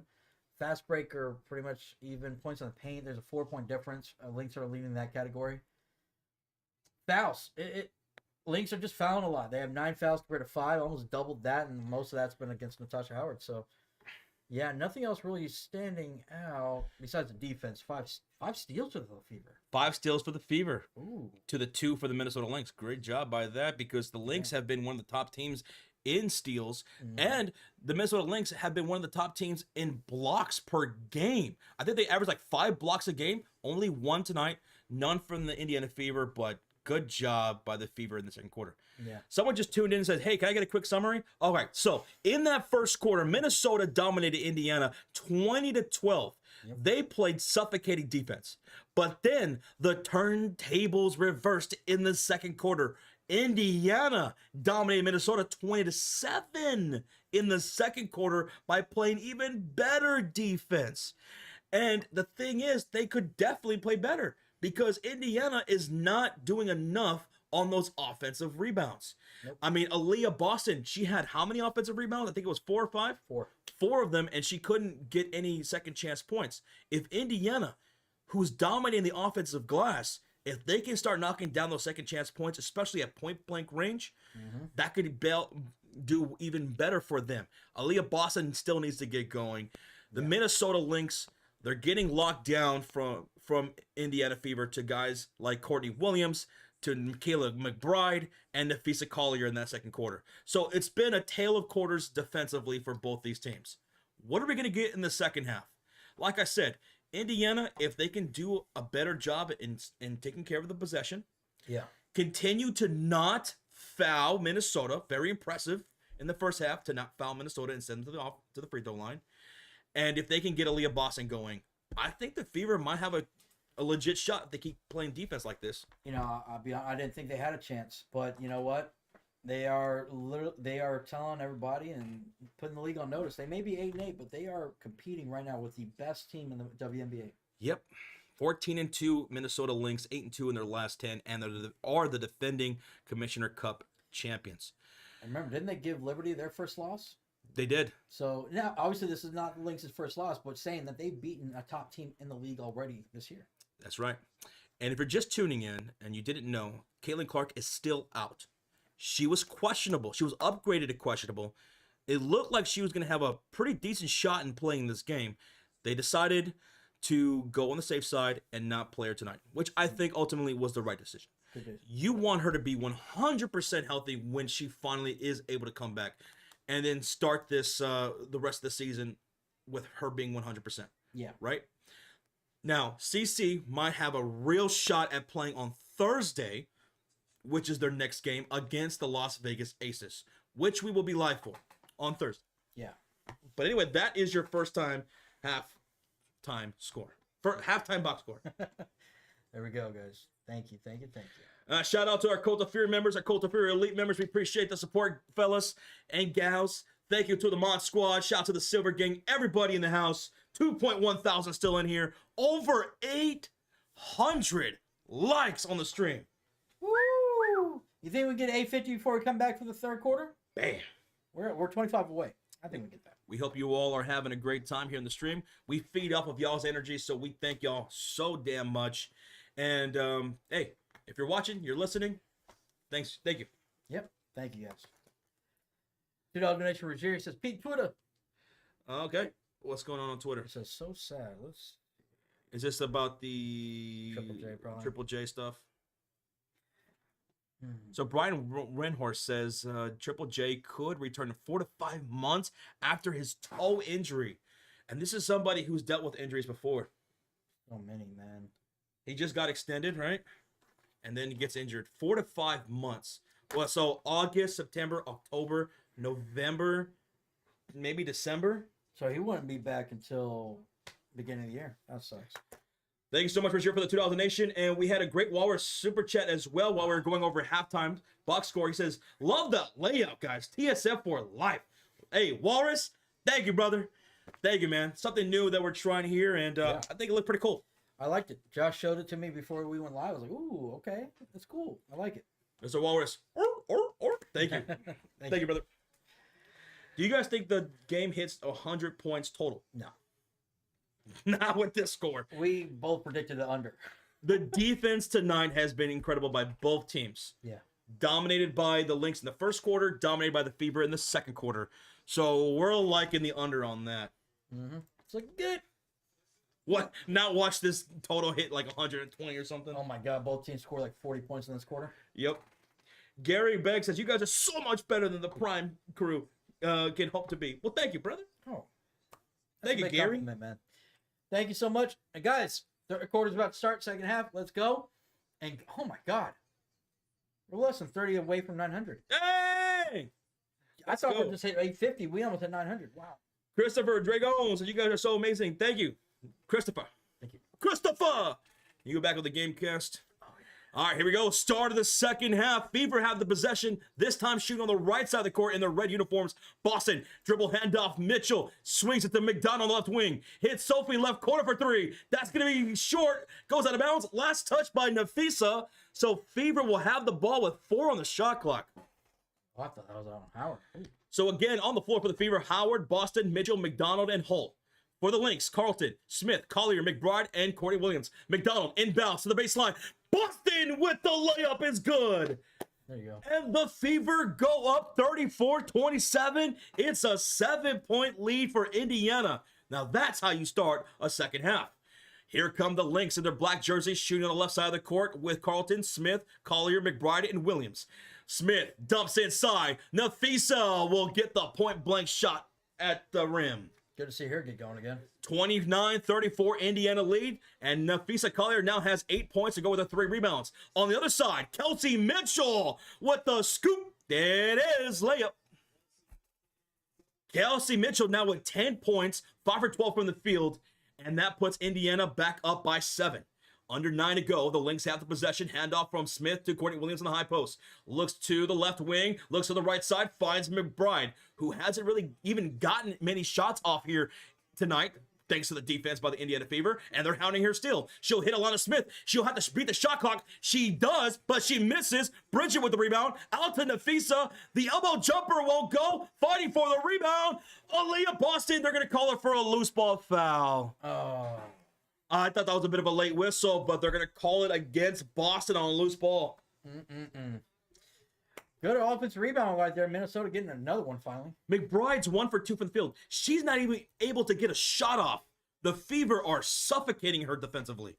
8.5 to go here in the third quarter. Williams driving from the elbow. Handoff meant for Nafisa. Stolen up there by the Fever. I believe that was Mitchell. Hits Howard. Pass to McDonald. Stolen right back up by Courtney Williams. Hits McBride in transition. Layup off the bank. Won't go. Rebound falls to Smith. Second chance opportunity for the Lynx here. They're down by 7 with 8:08 to go. Shout out to Kanye. Oh, Kanye. And Nafisa, pass stolen up by Howard. Goes out of bounds. Last touch by Nafisa. Fever ball. Woo-hoo. She did not. She wanted a foul called on Mitchell when she was guarding her. Fever ball. We have a $10 donation from Wendell. It says, go Fever. Thank you for the stream. Wow. 34-27. Make it 36-29. Yep. Wendell, thank you so much for the 10, man. Thank you, bro. Mitchell, pull up 3 from the top of the key. Won't go. Smith with a defensive rebound. Shout out to Wendell Alento. Here come the Lynx looking to cut into the lead. And Courtney Williams turns the ball over. She was driving down from the elbow, and it looked like the ball just went off of her knee. I think she got blocked. Oh, yeah, she did. Yeah. McDonald swiped at the ball, and it went off of the knee of Courtney Williams. and out of bounds. It's Fever ball. Good defense. Great defense there by McDonald. How great has she been for the Fever? And she will be on the roster for the rest of the season.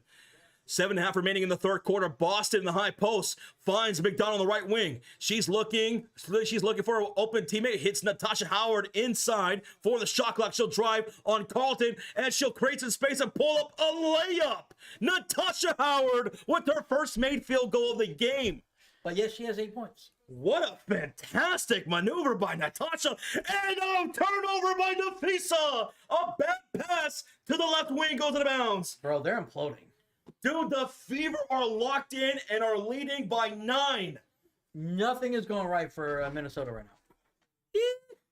Here come the Fever in their red uniforms, shooting on the right side of the court. Howard, Boston, Mitchell, McDonald, and Hull on the floor. Lexi Hull hasn't played too many minutes here tonight. Boston sets a screen for McDonald, hits Hull on the left elbow. Back to the right side of the court goes McDonald. Courtney Williams in front to guard. 5 on the shot clock. Back to Howard. Fakes the handoff to McDonald. And the pass to Mitchell. Stolen up by Nafisa. In transition, a pass to Alana Smith. And she draws a foul by McDonald. McDonald will say, hey, you know what? You're going to earn that at the line, shooting 2 free throws. I don't mind that foul. No easy buckets, baby. No easy buckets. Yeah, that was a bad pass by Howard. There was miscommunication. Howard thought that Mitchell was just going to come grab it. Mitchell went back door. So.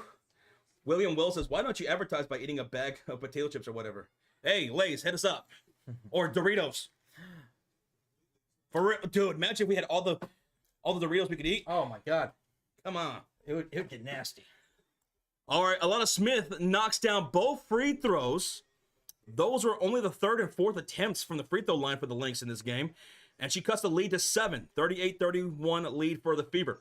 Here comes Indiana. Shooting on the right side of the court in their red uniforms. Lynx in their black. And a handoff from Boston to Mitchell on the left elbow. McBride all on Mitchell. 7 to shot clock. Cross-court pass. Natasha Howard put the ball on the floor. Attacking downhill against Courtney Williams. Floater good for Natasha Howard. Natasha has 10 points and 9 rebounds. Wow, so no more free throws. She's hitting her shots. Smith spot up 3. Falls for the Lynx. A splash for Alana Smith. They needed that. That was huge. She cuts the lead to 6 with that made 3. And that's the third made splash for the Lynx. On the game, Fever have 4 splashes from downtown. A handoff to Hull from Howard. Drives along the baseline. Handoff goes to Boston. She misses at the rim, dude. She's missing a lot of shots at the rim. Yeah. Leads to a rebound for Bridget Carlton, and the Lynx will have the possession with 18 on the shot clock, 5:37 remaining in the quarter. Bridget Carlton has on the left wing outside. Back to the high post goes Courtney Williams. McDonald in front to guard. Finds Michaela McBride in the right corner. Mitchell on her. Nafisa wants it inside. She'll get it. Turn around, fade away. In and out it goes. Great defense by Natasha Howard. She's been affecting her shot a lot tonight. Back on the other side of things. Hull, Howard on the elbow. Handoff goes Mitchell. And there's going to be a foul called against McBride here. That's the first foul on McBride. She was trying to fight through that screen. She's getting called for the foul. Yeah, a little too aggressive on that one. Oh, defense? Yes, there's defense tonight, man. It's been a hell of a defensive battle. Defense. All night tonight. 5:13 left to go in the third quarter. Ball sent back to the left sideline to Boston from McDonald. Boston hands it right back to McDonald. 8 on the shot clock. Finds Boston left elbow. Handoff goes Lexi Hull. Boston sets a screen, and Bridget fights through it and stays on Hull. Cross-court pass. Howard pulls up the shot at the shot clock. Doesn't hit rim, so that's a violation. Turnover. It is Lynx basketball with under 5 minutes to go. And you know what? The official said, we need a breather. We're going to call timeout here. Official timeout with 4:59 remaining in the third quarter. And the score is 40-34 Indiana. That's a third shot clock violation. That's the one thing. Fever are looking so better at that. They had 2 in the first quarter. But let's see. I thought it was hot in this room. It was only at 68 degrees. Only? But don't worry, I put it back down to 66. Thank God. So I hope you guys have your hoodies on or jacket or something, because it's going to get cold. Oh, my God. I can't believe you allowed it to be that hot. What's the scoring right now between both teams in the third quarter? Both teams, Indiana has 8, Minnesota 7. So it's pretty dead even. Now, last time the Lynx scored 7 points, they didn't score the rest of the quarter. So, let's see if they can crack that 7. Christian Reflections. Hey, man, he says you guys are great at catching every Fever game. Well, thank you so much, Christian. Thank you, bro. Shout out to all the regulars. Shout out to all the new people in the house here tonight. We thank y'all for being here. 2.6 thousand on a Tuesday night on the 1st of the month. First of the month. If you're just tuning in, this is a Commissioner Cup final matchup Yeah. between the Lynx and the Fever. There's $500,000 in a prize pool for the winner. Coinbase also added an additional $120,000 of cryptocurrency, which adds up to like, I think, what was it, $5,000 per person? Yeah. For everybody that's participating. Yep. That's awesome. So it's a big payday for whoever wins this game. Yep. Also, there will be some money going to charity too. Yes, which is awesome. $3,000 For the winner? for the winner, I think, per person, Yeah. and $1,500 for the loser Yeah. to their charity of choice. Which is awesome. Love that. Hey, we appreciate that, Dave. So love listening to you guys. We appreciate that, Dave. Thank you, Dave. Thank you. Shout out to you, Maria. We got Rhonda Davis, Dr. Sarah in the house, always coming through. BTech09. Damon says, oh, look at you guys recognizing new fans. Very un-WNB of you. That's tough. Yo, Wendell with another dono during this commercial break. Hits us with a 5. Miss it, Rocha. Great job, Josh and Sean. Go, Fever. Wendell, thank you so much, man. So for those wondering where Rocha is, Wendell, Rocha is in the process of moving. Yes. He's making a big move right now. So Rocha is week to week on the channel. He'll be back, but he's probably going to miss, 2-3 weeks or so. Yeah. Keep you posted. J-Dog, I ought to smack you. You're just mad your Lakers suck. Digital Preacher says, I've been watching you guys because I started watching the live streams because of this channel. Well, thank you, Preacher. Thank you. Rocha's at the game. Tells the truth. Says since. Actually, Rocha's on the run. He's wanted by Homeland Security, and he's just on the run right now, trying to clear his name. Yeah. Will he succeed? Tune in this fall as Rocha is the suspect. Suspect. Emphasis on the sus. Yeah. We're back from the commercial break. Official timeout. It's Lynx basketball. No, Kayla McBride driving downhill. Can't get the layup. Great tough defense by the Indiana Fever. All night on Kayla McBride, dude. Yeah. 40-34 lead for the Fever. 4.5 remaining in the quarter. Boston on the left elbow. Fakes the handoff to McDonald. Hits hole in the left corner for 3. Lexi rattles it inside for a splash and her first score of the game. Hey, 9-point game. Hey, let's show some love to Lexi in the chat. If you're a member, drop those Lexi emotes. Let's go, Lexi. 43-34, Indiana.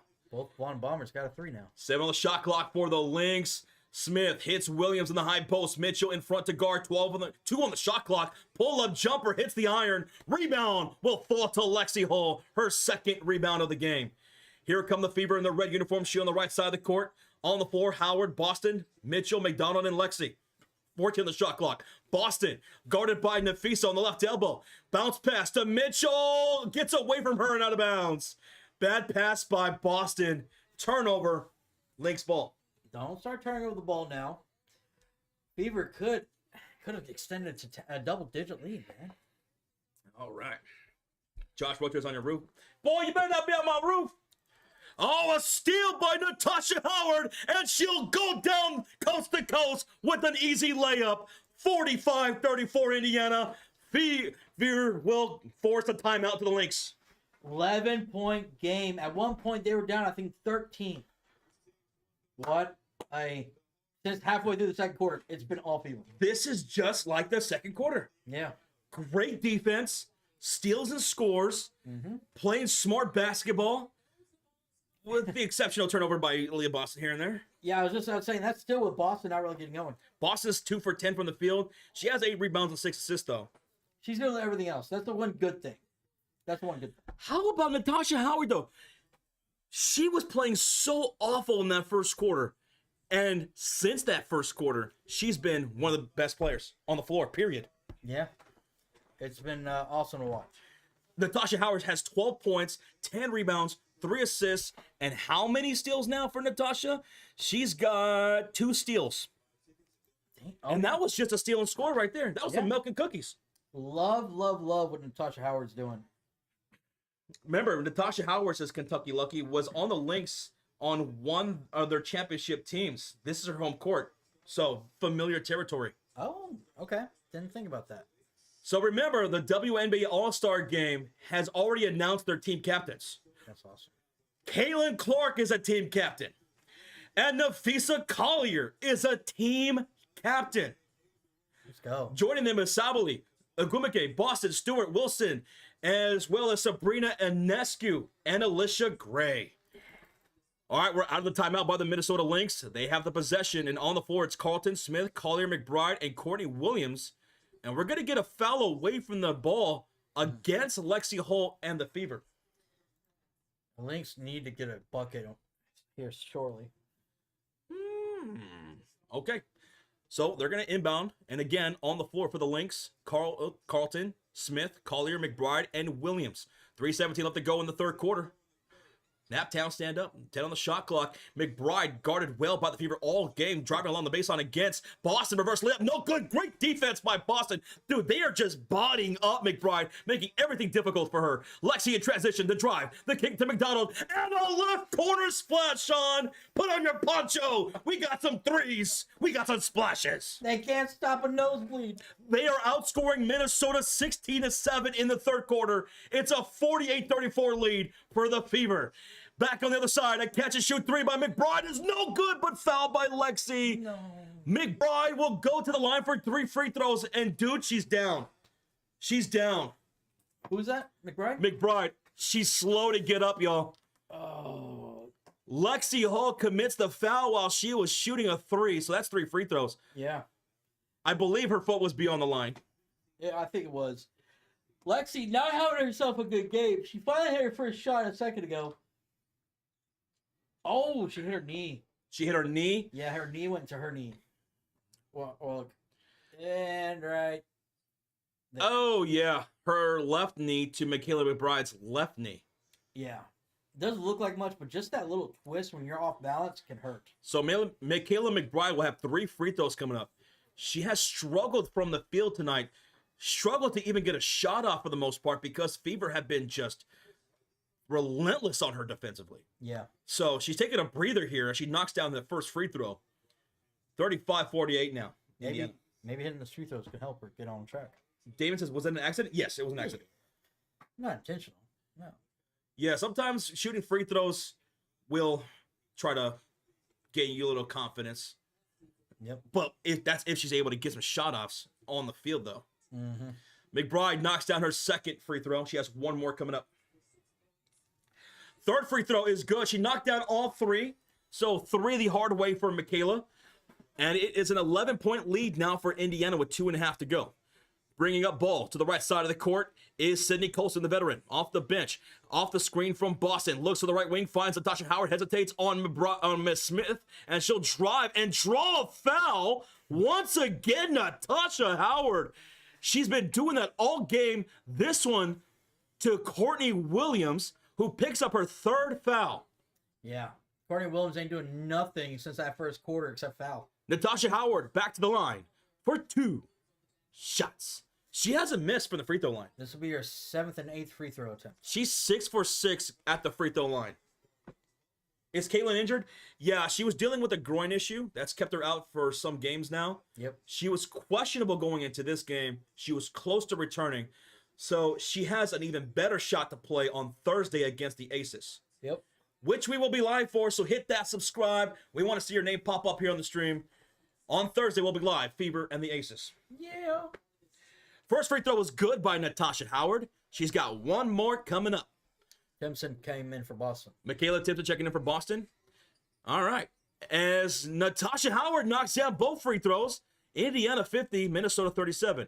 Hey, the rookie getting some minutes here in this game, Michaela Timpson, and she's been playing really good defense.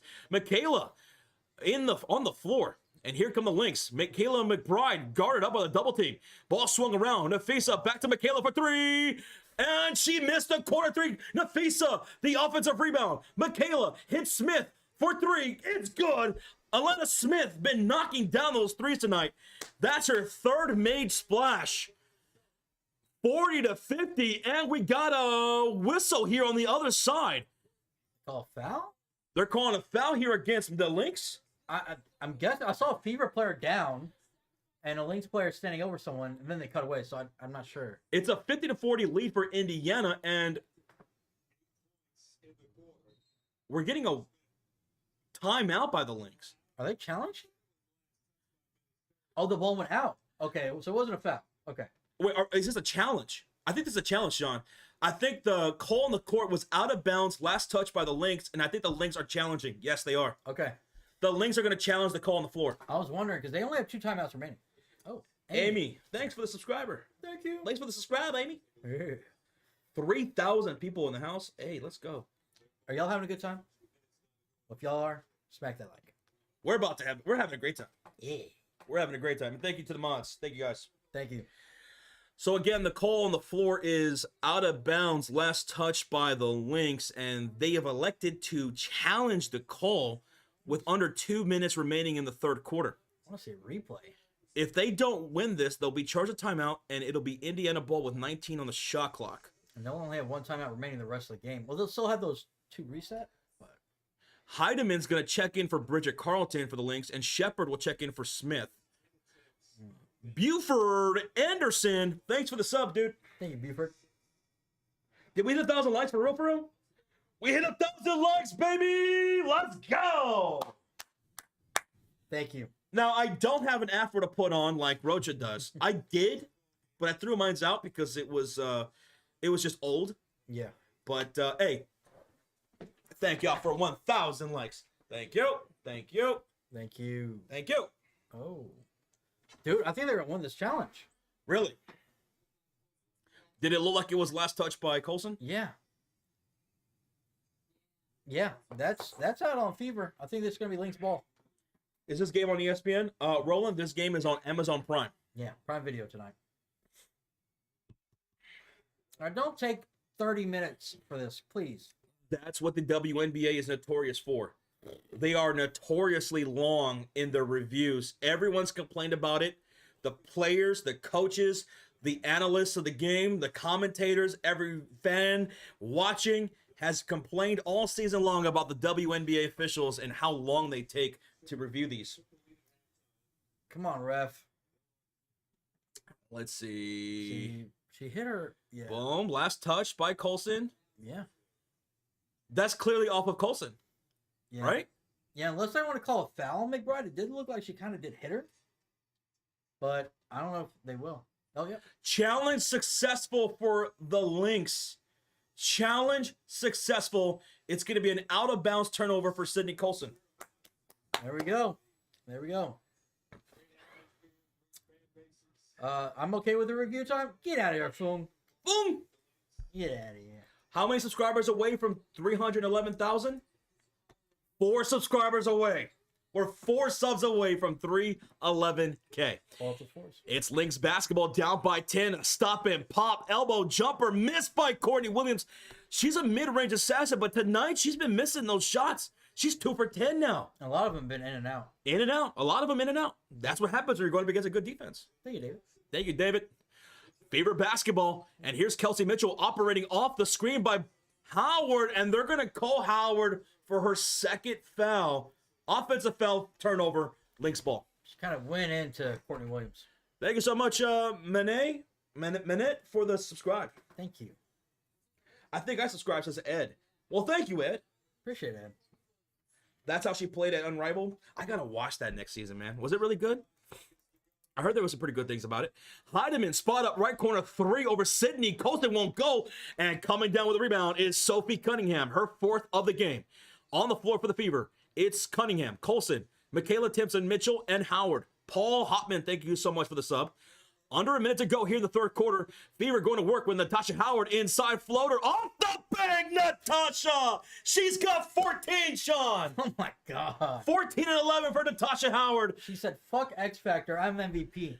Patrick, thanks for the subscribe. She's going to put Indiana up 52-40. Al, thanks for the subscribe, Al. Thank you, Al. You can call me Al. 8 on the shot clock. Courtney Williams and the Lynx. They are hounded by this defense, and Courtney's caught traveling. Sean, pack a duffel bag. We're going to the Fever side of the court. She's got to use those miles, Josh. Oh, my goodness. She just racked up 10,000 miles right there. Oh, my goodness. Under 40 seconds to go. Fever have the ball. Thank you, Justin, for the subscribe. Just in time. Driving. Colson, layup off the bank, misses it completely. Rebound falls to Michaela. Putback won't fall, and the rebound will now go to Shepard of the Lynx. Here come the Lynx with no shot clock, 15 seconds to go. On the floor, Collier, McBride, Williams, Shepard, and Heidemann. Courtney Williams has the ball around the half court, picked up by Mitchell. Collier sets the screen. She'll make the move. Courtney Williams has 5 on the shot clock. Puts up the shot. No good. Draws a shooting foul with 3 seconds to go from Kelsey Mitchell, and she'll go to the line for 2 shots. Maybe Courtney Williams can finally get going, man. She has not scored since that first quarter.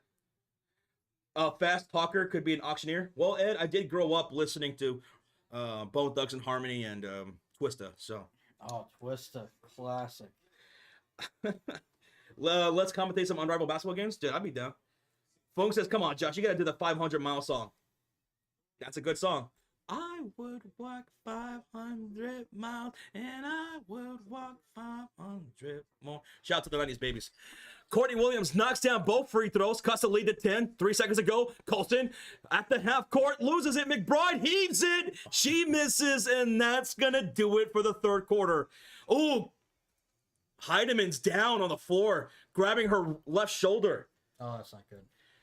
All right, that's going to do it for the third quarter, folks. Indiana leads it by 10, 52-42. They outscored Minnesota 20-15 in that third quarter.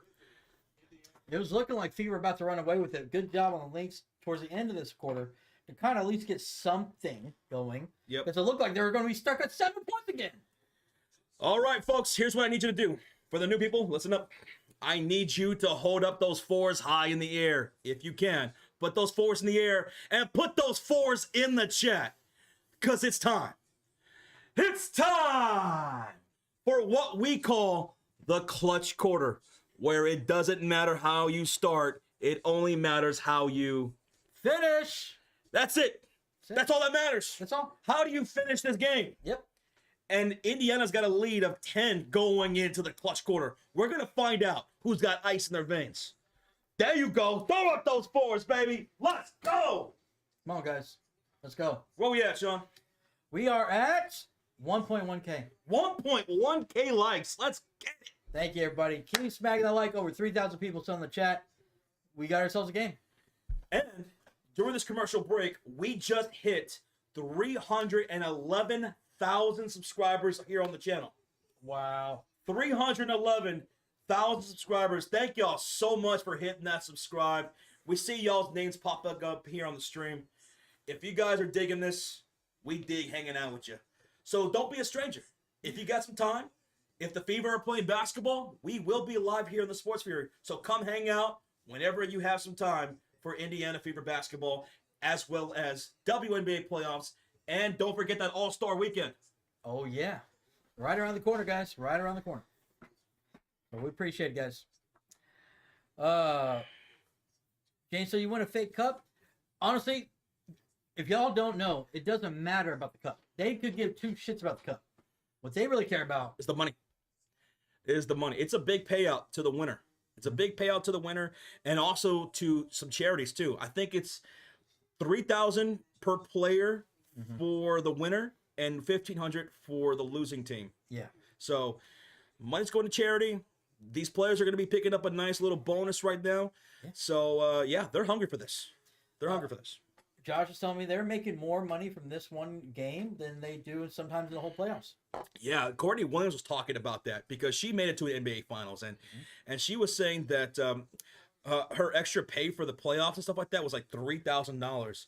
So yeah, that unless it changed from then, yeah, they are making more money tonight than they do for that. That's insane. It's crazy, right? Mm-hmm. So let's get ready for this clutch quarter. Thank you so much, Jansen, for the subscribe. Thank you. Do I want to see overtime?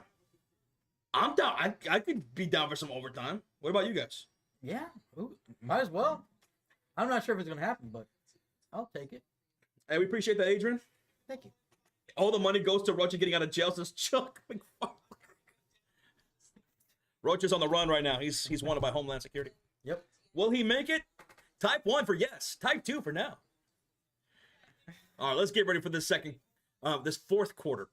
All right, it's going to be Minnesota Lynx basketball. They're shooting on the left side of the court in their black jerseys, Fever in their red. Bringing up ball is Courtney Williams, and she's joined by Shepard, Heidemann, McBride, and Collier. And it's going to be Nafisa on the left wing, picked up by Sophie. She drives into the post, puts it up, hits the rim, gets her own rebound, bounce pass, McBride for three. It's no good. And a loose ball foul called on the floor against who? I think it's Sophie. Sophie again? Yeah, I believe so. Look at those twos. Sophie, that's her first foul. Sean, Carl, thank you so much for the subscribe, dude. Thank you. Wendell with the $5 sticker. He says, keep it up. Let's go, Wendell. We thank you again, man. Thank you, bro. Ball's inbounded from the left sideline to Shepard in the high post. Boston to pick her up. She'll back down Boston to low post. 7 on the shot clock. Puts it up. Blocked by Boston. Oh, they're going to call a shooting foul against Aaliyah. Who can't believe the call. And Jessica Shepard will go to the line for 2 shots. That's her third foul. Michael, thank you for the subscribe, Michael. Thank you. I don't know if I like that. That's a late call. Damn. Leah thought she had a clean block. Oh, I thought she did at first, too. Mm-hmm. First free throw by Shepard is good. 43-52 Indiana. All right. Challenge? No challenge. How many points does Mitchell have? Can you go to the box score? Kelsey Mitchell tonight has 10 points. She hasn't scored since that first bucket in the second half. 10 points for Mitchell, 10 for McDonald, and 14 for Natasha Howard. Second free throw's no good by Shepard, and I think it went out of bounds. Last touch by the Fever? Yeah. Oh, wow. Last touch by the Fever off the rebound, so Lynx will have the possession again. Courtney Williams set to inbound this from the baseline. She does to the right short corner to Shepard. Bounce pass back to Courtney Williams, sets a screen. Williams operates on the left side of it, hits on the left wing to Collier, spot up 3, no good. Sophie grabs her 5th rebound of the game and outlets this to McDonald. Fever in the red uniform, she on the right side of the court. McDonald brings out Michaela McBride in the high post, 14 the shot clock. Left wing pass goes Sydney Colston. Boston sets a screen, and Colston pulls in to the baseline to Boston. She misses. She was looking for a whistle, but none was had, and Smith grabs the rebound. Outlet pass ahead to Williams. Drives to the right short corner against, Colston got it with a crisscross applesauce, missed the layup, but Alana Smith gets the putback, and a timeout made by the Fever. Timeout Indiana, 52-45, a 7-point game. A 7-point lead for the Fever with 8:45 remaining in the fourth. Yeah, this is a good timeout because the crowd's getting back into it. Lynx is trying to kind of get some momentum. You want to calm that down, right? Meow. Right? Meow. Maybe get Mitchell out there. Yes. And Boston.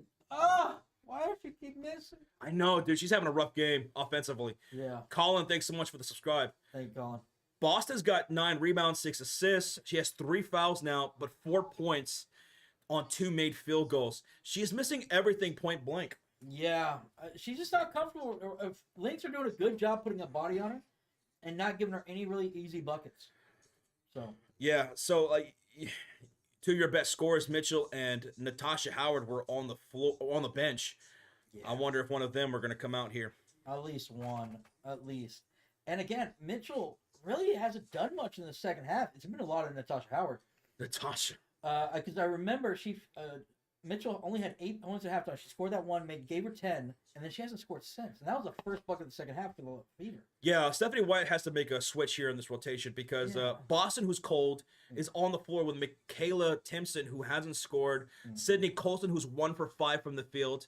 Sophie, she's 2 for 4 from downtown, but, she's someone you pass the ball to on those driving kicks, looking for those wing and corner threes. So And McDonald's got 10 points, 4 for 5 from the field, but they're D'ing up McDonald pretty nicely since nobody else is really able to create for themselves right now. And Boston is missing everything underneath. So White has to make a switch or two here. Yeah.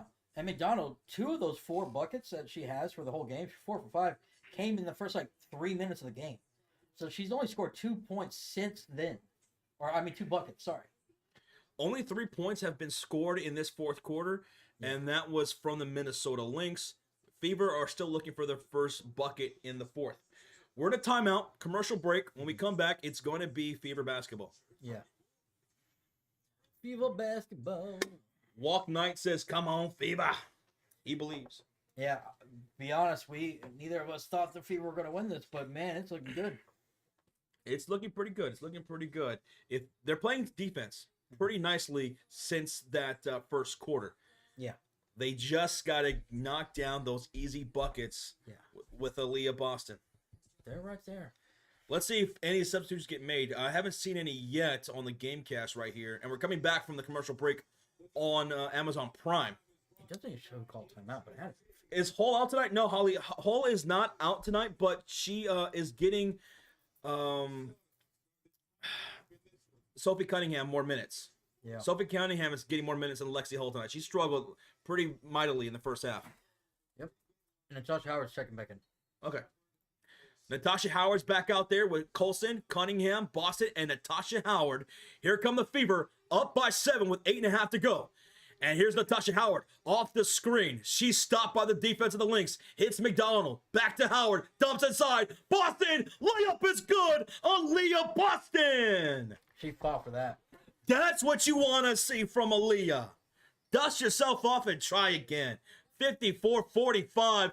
And Michaela McBride's called for the offensive foul, Sean. It's a turnover for the Lynx. Fever ball. Bro, that's the 3rd time they've been called on that type of foul. 2 by Courtney Williams and now 1 by McBride, right? That's right. And don't forget Nafisa Collier too. Oh, that's right. So 4 times. Them handing off the ball and bumping the player. You can't do that. They're trying to go too fast against this Fever defense, and it's not working. Yeah. And here come the Fever. Offensively, on the floor, Howard, Boston, McDonald, Colson, and Cunningham. Thank you, David Boyer, for the subscribe. 12 on the shot clock. Boston sets a screen for McDonald on the left elbow. She'll drive to the post. Bank shot. Good for McDonald. And capitalize off the turnover. 56-45. Indiana looking good out of that timeout by Stephanie White. Oh, McDonald had a fire. And there goes that defense once again for the Indiana Fever, knocking the ball loose out of bounds. It's going to be a re-inbound here for the Lynx with 17 on the shot clock. Great defense by the Fever, y'all. Loving it. Ball's inbound from the right sideline to Smith. Smith looking for Corey Williams, and she's going to be fouled by Ari McDonald, hit in the face.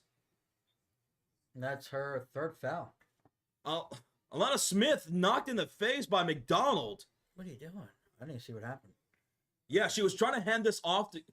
She was actually trying to pass the ball to Williams, and McDonald came in and hit her in the face with her left hand. Ball's inbounded. Here's Kayla McBride on the left elbow. Bounce pass inside. Stolen up by Sydney Colston. And here come the Fever up by 11. 7:38 left to go in the fourth quarter. Fever have the ball. Smith picking up Colston. She'll beat her past the dribble. Bats inside for Boston. And the layup is good once again for Boston. Hey, she's stepping up when she needs to. 4 points right here for Aaliyah Boston in the fourth quarter. 58-45 Indiana. Smith spot up 3 straight away. Won't go. Howard secures her 12th rebound of the game.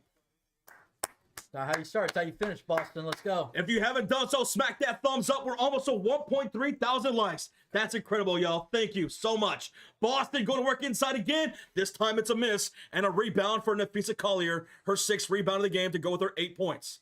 Under 7 minutes to go, the Lynx have the ball with Smith, Collier, McBride, Williams, and Shepard. And here's Shepard operating the low post. Nice little spin move against Natasha Howard. And she'll finish off the bank with a layup. Shepard, 7 points. Or 9 points, I'm sorry. She put Howard in the spin cycle. I think that's the 2nd time she's done that. Yep. She must be singing daisies. 6.5 left to go here in the fourth quarter. 58-47. Sydney Colson hits Sophie on the right corner. Drives right past Nafisa and gets a driving layup down the baseline. What a maneuver by Sophie. She said, Nafisa, you go this way, I go that way. Oh my goodness, 60-47. Sophie emotes in the chat, baby. How about that maneuver? That's against a player who's looking like an MVP candidate right now. Yep. Here's Nafisa going to work on the other side, and she loses control of the dribble, and it goes out of bounds. It's Fever basketball, and it was Natasha Howard who was guarding her. She's been giving her trouble all night. I love it. I love the energy right now for the Fever, man. Dropping those emotes for Sophie, for Lexi, and Aaliyah Boston. There we go. 6 minutes left to go here in the fourth quarter. It's a 13-point lead for the Fever. McDonald picked up by Courtney Williams. Boston sets the screen. Courtney switches through it. And now a pass to Mitchell. Back to McDonald, left elbow. Taylor shot clock. She's looking to left corner. Finds Natasha Howard. 5 to shoot. Howard driving, spinning, going up and under. And they're going to call for a travel. Turnover, Lynx ball. Yeah, gotta pass that off right there. Were those layups 2 in a row for Boston? Yeah, Rich. Yeah. When she made those 4 points, they were 2 in a row. 60-47, and then she missed her third attempt. 5:38 left to go in the fourth quarter. Courtney Williams off the screen from Smith. Brings out Boston. She'll take her off the dribble. Step back jumper from the elbow is good. Finally, Courtney Williams was able to make that shot. About damn time. 3.7 thousand in the chat. Blow up that subscribe. Hit that like button. We're live all season long for the Fever games. Our next game and stream will be on Thursday as the Fever take on the Aces. Taylor shot clock. A spot up 3 wide open for Mitchell. In and out it goes. Rebound will fall to Aaliyah Boston. Nice offensive rebound for Boston on a chase down. Mitchell pass broken up and stolen by the Minnesota Lynx. That's Alana Smith with the steal. Well, they capitalize. They're down by 11, 49-60. Under 5 minutes to go. And on the floor for the Lynx, it's Carlton, Smith, Collier, McBride, and Courtney Williams. Smith sets a screen for Williams. Cross-court pass back to Alana Smith. 5 on the shot clock hits Nafisa Collier, who's got 8 points tonight. Boston switches on Nafisa, and there's going to be a foul called against Boston. Boston was knocked to the ground, but they're going to call her for the foul. That's her fourth. Again, what is up with Boston with fouling in the fourth quarter? They do. They've been having fourth quarter woes all season long. Now, offensively, they're doing a much better job here. But look at that. Wasn't that a push off by Collier? Challenge? No? That looked like that should have been a foul against Collier. It should have been. Yeah. 4:38 left to go in the fourth quarter. Boston bound from the right sideline. 14 the shot clock. Handoff from Smith to Heidemann. And they're going to call another whistle. And this is going to go against who? Against Natasha Howard away from the ball. And I think this puts them in the bonus. I think so. That's her third foul, by the way. Gotta keep an eye on these fouls. Deals. Thank you so much for the sub, dude. Thank you. We just hit 1.3 thousand likes. Rock Lynn just subscribed. And we have 2 shots coming up from Michaela McBride. Yep. Boner. Thank y'all for 1.3 thousand likes on the stream. Michaela back at the line shooting 2.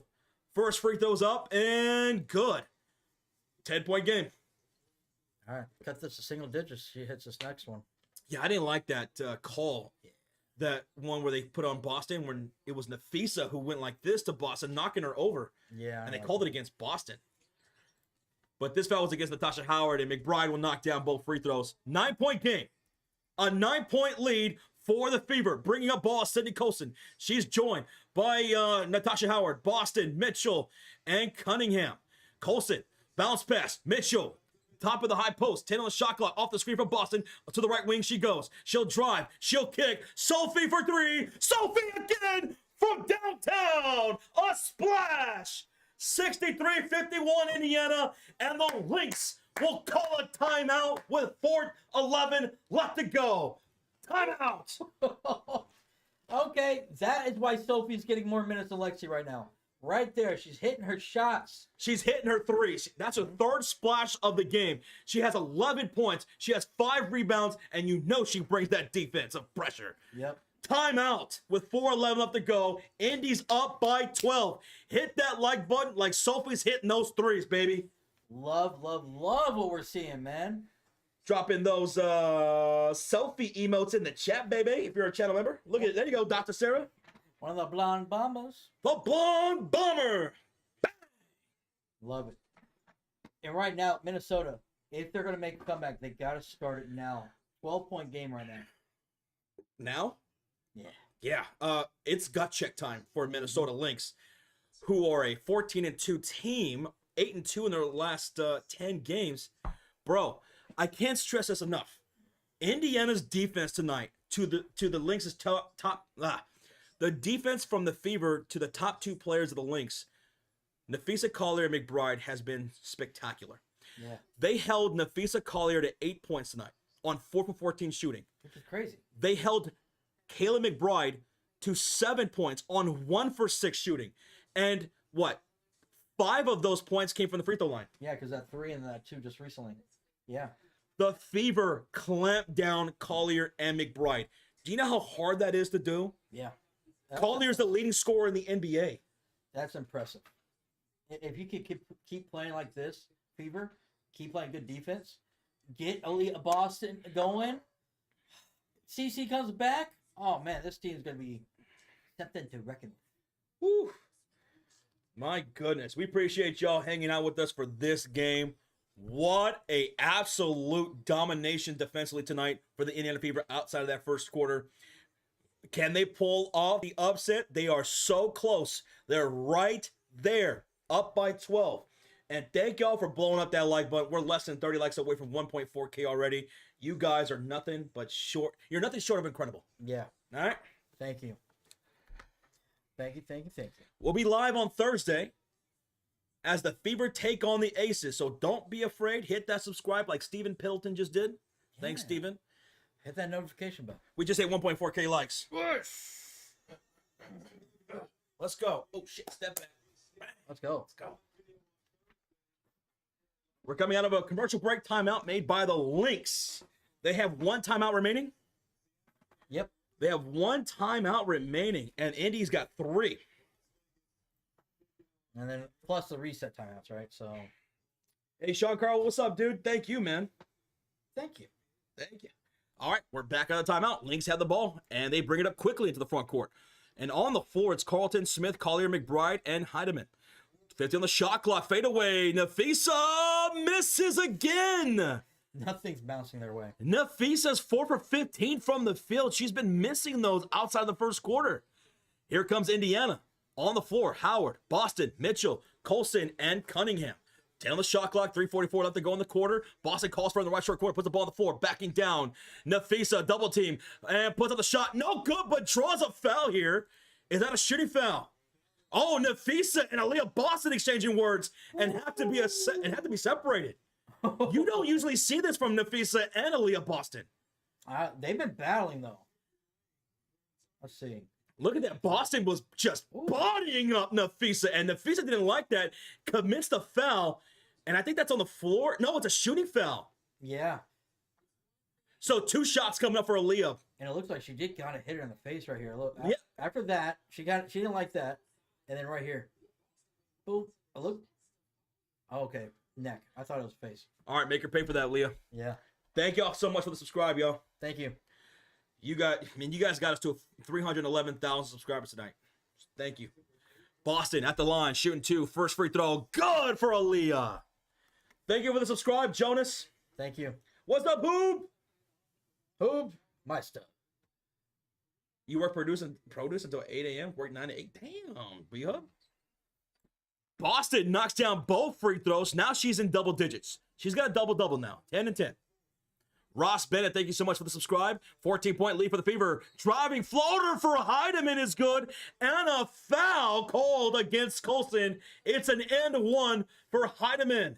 With 3:30 left to go in the fourth quarter. 12-point lead for the Fever. All right. Let's see. That was a great, good crossover. She crossed Colson, hits the floater, draws the end one. And the Fever are going to call a timeout here. Oh, okay. There's not a challenge or anything, but no, just timeout. Okay. Yeah. Good move right there. 3:30 remaining in the fourth quarter. When we come back from the timeout, Heidemann of the Lynx will have an and one free throw coming up. Thomas Macy, thank you so much for the subscribe. Thank you. Colson, that was her first foul of the game. Yeah, they've been doing a little better not fouling as much in the second half. Let's go. Boston. Okay, showing she's mic'd up. Let's go. Thank you, Jason Hall. Joy Hickman, Gully Perez, thank you. James Johnson, Molly, thank you for that. Molly, thank you. We see you. Shout out to the Silver Gang, the new people who just subscribed tonight. Appreciate y'all. Appreciate it. Shout out to our regulars, our Cult of Fury Elite, and our Mod Squad. Oh, my goodness. Talking about Elite.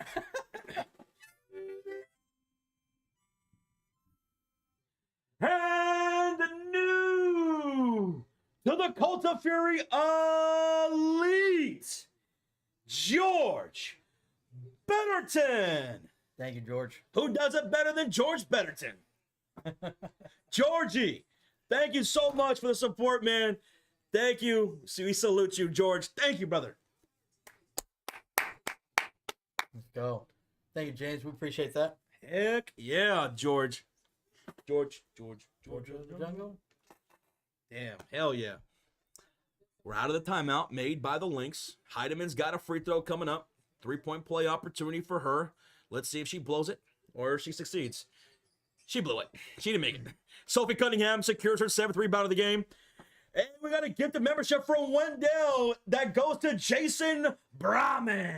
Dude, Wendell, you've been crushing it today. Thank you. Wendell, thank you so much for the gift of membership. Yep. 10 on the shot clock for the Fever. They're shooting on the right side in their red uniforms. Boston wants in the post. She gets it.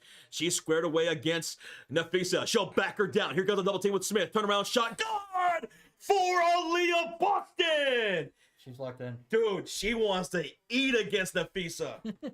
67-53 lead for Indiana. Under 3 minutes to go. Here's Collier backing down Howard in the low post. Cunningham with the help defense. Kick out. Williams, the 3, short. Rebound, Nafisa, and the floater's good on the putback. All right, but they need to get some stops, man. Thank you so much, Overbreaker, for the subscribe. Man, you guys are killing this. Thank you. And with that shot, Collier finally gets into double-digit scoring with 10 points. She just got into double-digit scoring. She averages 24 a game. That's crazy. Back on the other side of things, Fever have the ball. Howard on the left wing. Handoff goes to Mitchell. She'll drive downhill. Kick out. Sophie on the right wing. She'll make the move inside against Michaela. And does she draw a foul? She does! She draws the foul with the shot clock about to expire. And that's going to be free throws for Sophie. Wow, bailed out the Fever. What are you doing, McBride? Kayla McBride, rough game from her. And we're going to get an official review because it was so close to the shot clock. Oh. They're going to see whether or not this foul was committed before the shot clock. And Sean, it looked like it was well before. It was. It was a good, yeah. Wow. Why would you foul right there, McBride? Got to be aware. And, yes, I'm just getting word, Sean. What? We just hit 1.5 thousand likes on the stream. Guys, thank you so much. That's the best and easiest way to show support to the stream. Thank you so much. 1.5 thousand likes on the stream, and you guys are blowing up that subscribe. Over 100 subscribers gained since the fourth quarter started. Over 100 subscribers gained since the fourth quarter started. Thank you. Hey, we'll be live all season long for the Indiana Fever game, so don't be shy. Turn on that notification bell to all notifications. Mm-hmm. Our next stream will be Fever and Aces on Thursday. And with Caitlin Clark being so close to play today, maybe she'll have a better shot to play on Thursday against the Aces. We appreciate it, guys. Come and tune in. Come hang out with us for these Fever streams. Thank you, Ram. Thank you, Scott. Thank you, Kentucky Lucky, Texas Chicano, MTV22, Rhonda Davis always putting in, showing the love. Dr. Sarah, Paul Minton, Saber, Good News Channel, Aiden, Jason Hall, Fred Jones. Sean looks like he's talking up the Lynx. Huh? No, we just call it like we see it. Yeah. Everything we call it like we see it. And that first free throw is good by Sophie. Yeah. 68-55. Second free throw is good. Hey, Rocha, Indiana's got 69 points, man. Nice. Nice, right? 69-55, Indiana. Back the other way. And here goes a spot up 3 by Michaela McBride. No good. Put back is for Nafisa Collier. She's got 12 and 8 on the game now. 69-57, Indiana. Under 2 minutes. 2 minutes. Heidemann picking up Colson. A pass goes to Natasha Howard in the high post. She's looking to the right side of the court. Bounce pass to Boston, stolen up by Nafisa Collier. She's out on the break. She's driving, and the layup is no good. Rebound falls to Aaliyah Boston, her 11th of the game. Good defense. Here come the Fever, up by 12 with 1.5 to go in this Commissioner Cup final. Beautiful game. Bobby Cooper, thank you so much for the sub. Thank you. 10 on the shot clock, off the screen from Boston. Colson, spot up shot, no good. Rebound goes to Nafisa. Out ahead to Courtney Williams in transition. Layup is good off the bank. Courtney Williams scores. She's got 11 points now. That was an assist by Nafisa Collier, her 3rd of the game. 10-point game. 10-point game with 1:10 to go. Lynx need a stop here. Fever looking to deny that, as Mitchell will try to go to work against Courtney Williams off the screen from Boston. A long 2 is gone for Kelsey Mitchell. 71-59. Indiana leads it with 1 minute left. And we got a timeout by the Lynx. I think they're pulling everybody, Sean. I think this is a dagger. Was that a dagger? I think so. I think so. This is definitely might be OVA OVA. Yeah, Josh, I think they just emptied their bench. Womp, womp, womp, womp. Hey, Fever fans, make some noise. Get some hype in the chat. Yeah, we just hit 1.6 thousand likes. Let's get to 1.7, baby. Ball's inbounded. Miss layup for the Lynx. On the floor, it's Klindikova, Diamond Miller, Alyssa Peely, Kosu, and Heidemann. For the Fever, it's Mitchell, Brianna Turner, Michaela Timpson, Colson, and Sophie Cunningham with 1 minute, under a minute to go. 10 on the shot clock. Mitchell driving. Mitchell lost control. The ball goes out of bounds. Oh, They're saying last touch by the Lynx. I thought it was on Mitchell. Okay. We're going to be live all season long for the Fever game, so hit that subscribe. We want to see your name pop up here on the stream. You guys were blowing up that sub today. Our next Fever stream will be on Thursday against the Aces, so come hang out. Come on. Don't be strangers, guys. Come on, baby. Do the locomotion. I don't know why I got these old school songs in my head. No, I haven't heard that song in forever. I don't know where that came from. Thank you so much, Junior, for the subscribe. Ball's inbounded to Sophie Cunningham off the screen from Michaela. Kicks to the right corner to the blonde bomber twin. And it's going to be Lexi Hall for a corner 3. A splash. Blonde bombers unite. That was Sophie to Lexi. Let's go. Beautiful. 24 seconds to go. It's 74-59. And back on the other side, here come the Minnesota Lynx. Daisy. Oh, she gets blocked by Michaela Timpson. Talk about her defense here tonight. And I think they're just going to hold on to it. 10 seconds remaining. Let's count it down, baby. 7, 6, 5, 4, 3, 2, 1. This game is OVA over. The Indiana Fever are your 2025 Commissioner Cup champions. Congratulations, Indiana. Good shit. And that is without CC. No CC, no problem. Indiana Fever were able to take control, and no one's more happier right now than Caitlin Clark, who is out there congratulating her teammates. They are the 2025 WNBA Commissioner Cup champions. Ooh, wow. Congratulations. What a game. And crazy stat. We got to remember this next year, Josh. The away team has won the last 4 Commissioners Cup. Really? Damn. So I'm betting on the away team next year. Betting on 74-59 was their final score. Thank you so much, Daniel Booker, for the subscribe. Hit that thumbs up for the Indiana Fever winning the cup final. Good stuff, man. Hey, that's a good little bonus in your paycheck, ladies.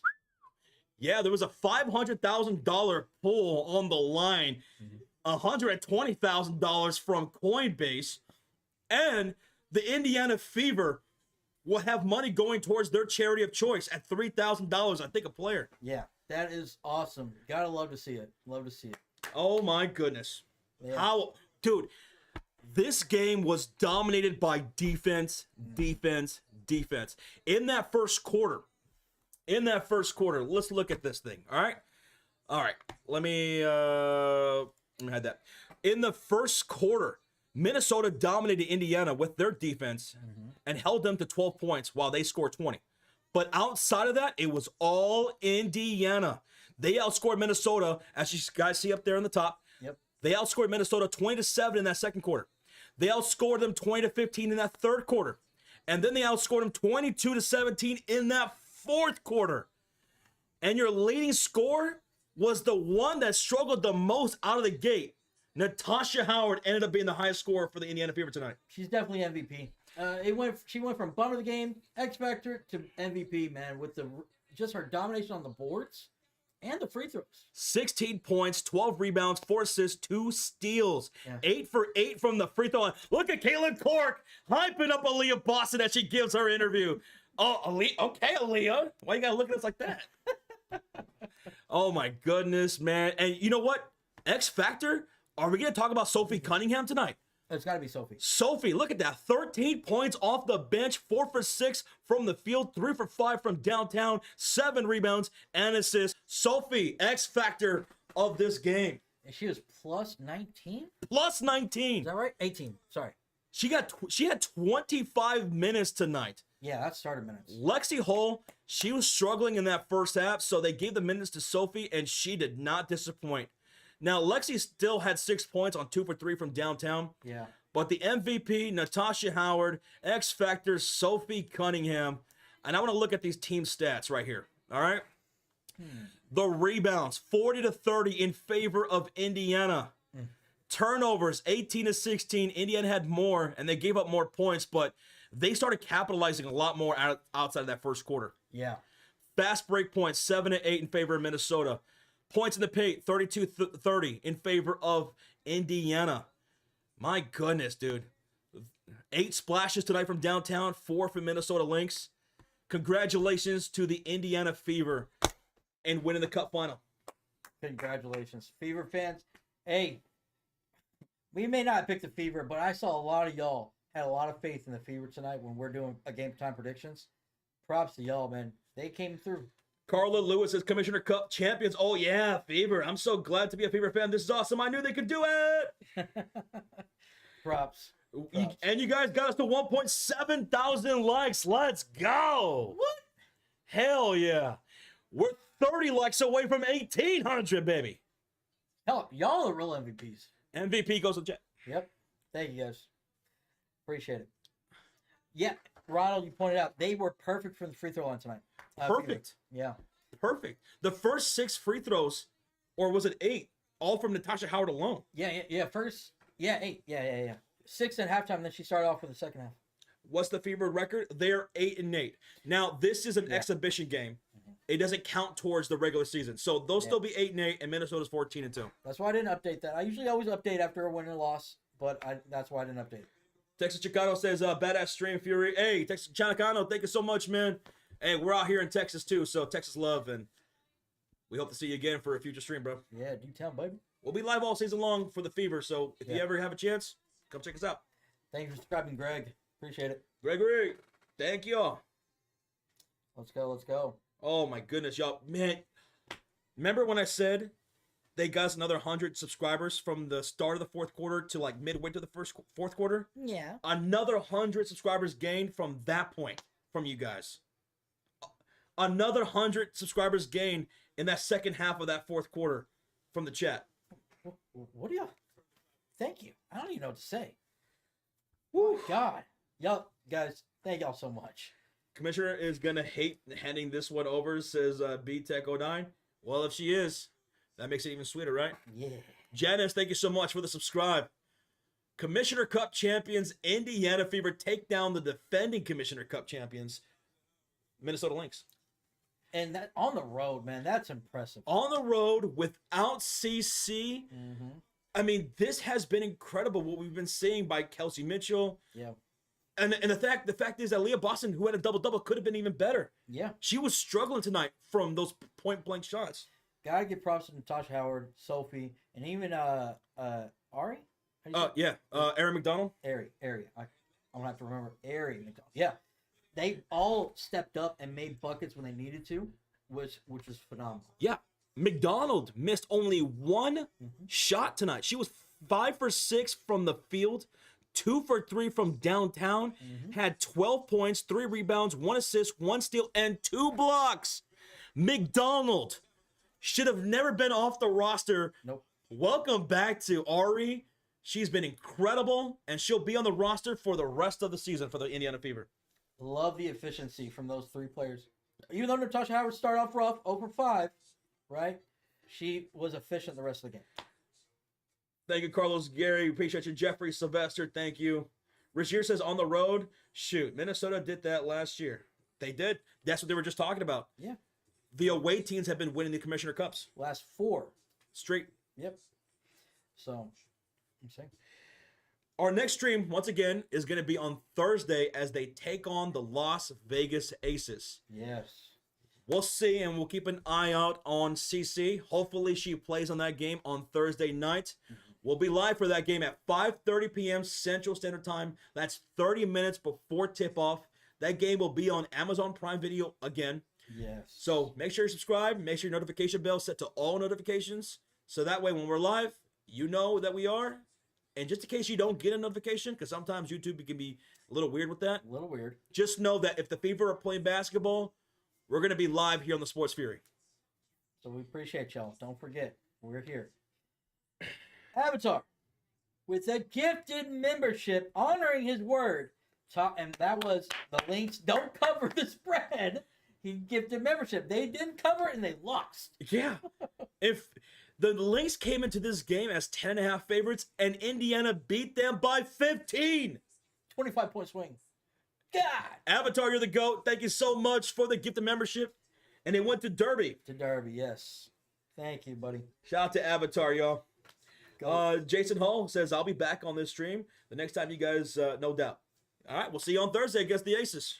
If you're not, we're going to find you. Rochi will find you. Appreciate you, man. Thank you. Jacob says, guys, you're streaming the NBA season schedule release on July 16th. On July 16th? That's when the NBA season schedule comes out? We'll probably cover that next live stream if we're not going to be live that night. And you know what we need to do? Do the tickets go on sale right after? I'm not sure. We need to look at Mavs and Spurs. Mavs and Spurs. We gotta watch Wemby and Flag go at it. But I'd be down to go to I'd be down to go to San Antonio and Houston for those. Yeah. Oh yeah, of course. It'll be cheaper. Anyways, so I'm totally down. Road trip. Let's go. Road trip. But yeah, Houston. We gotta go check that. Man, we got some great teams here in Texas this year. All right. Thank you so much, Feature Media, for the subscribe, brother. Thank you. 1.8 thousand likes have been achieved on the stream. Thank you. Way, y'all are killing it. I don't even know what to say anymore. Can't thank y'all enough. Can't thank y'all enough. What time does the game start Thursday? Doc, the Fever and Aces game tips off at 6 p.m. Central. Yeah. 6 p.m. Central. We'll be live 30 minutes before tip-off on Thursday. Yep.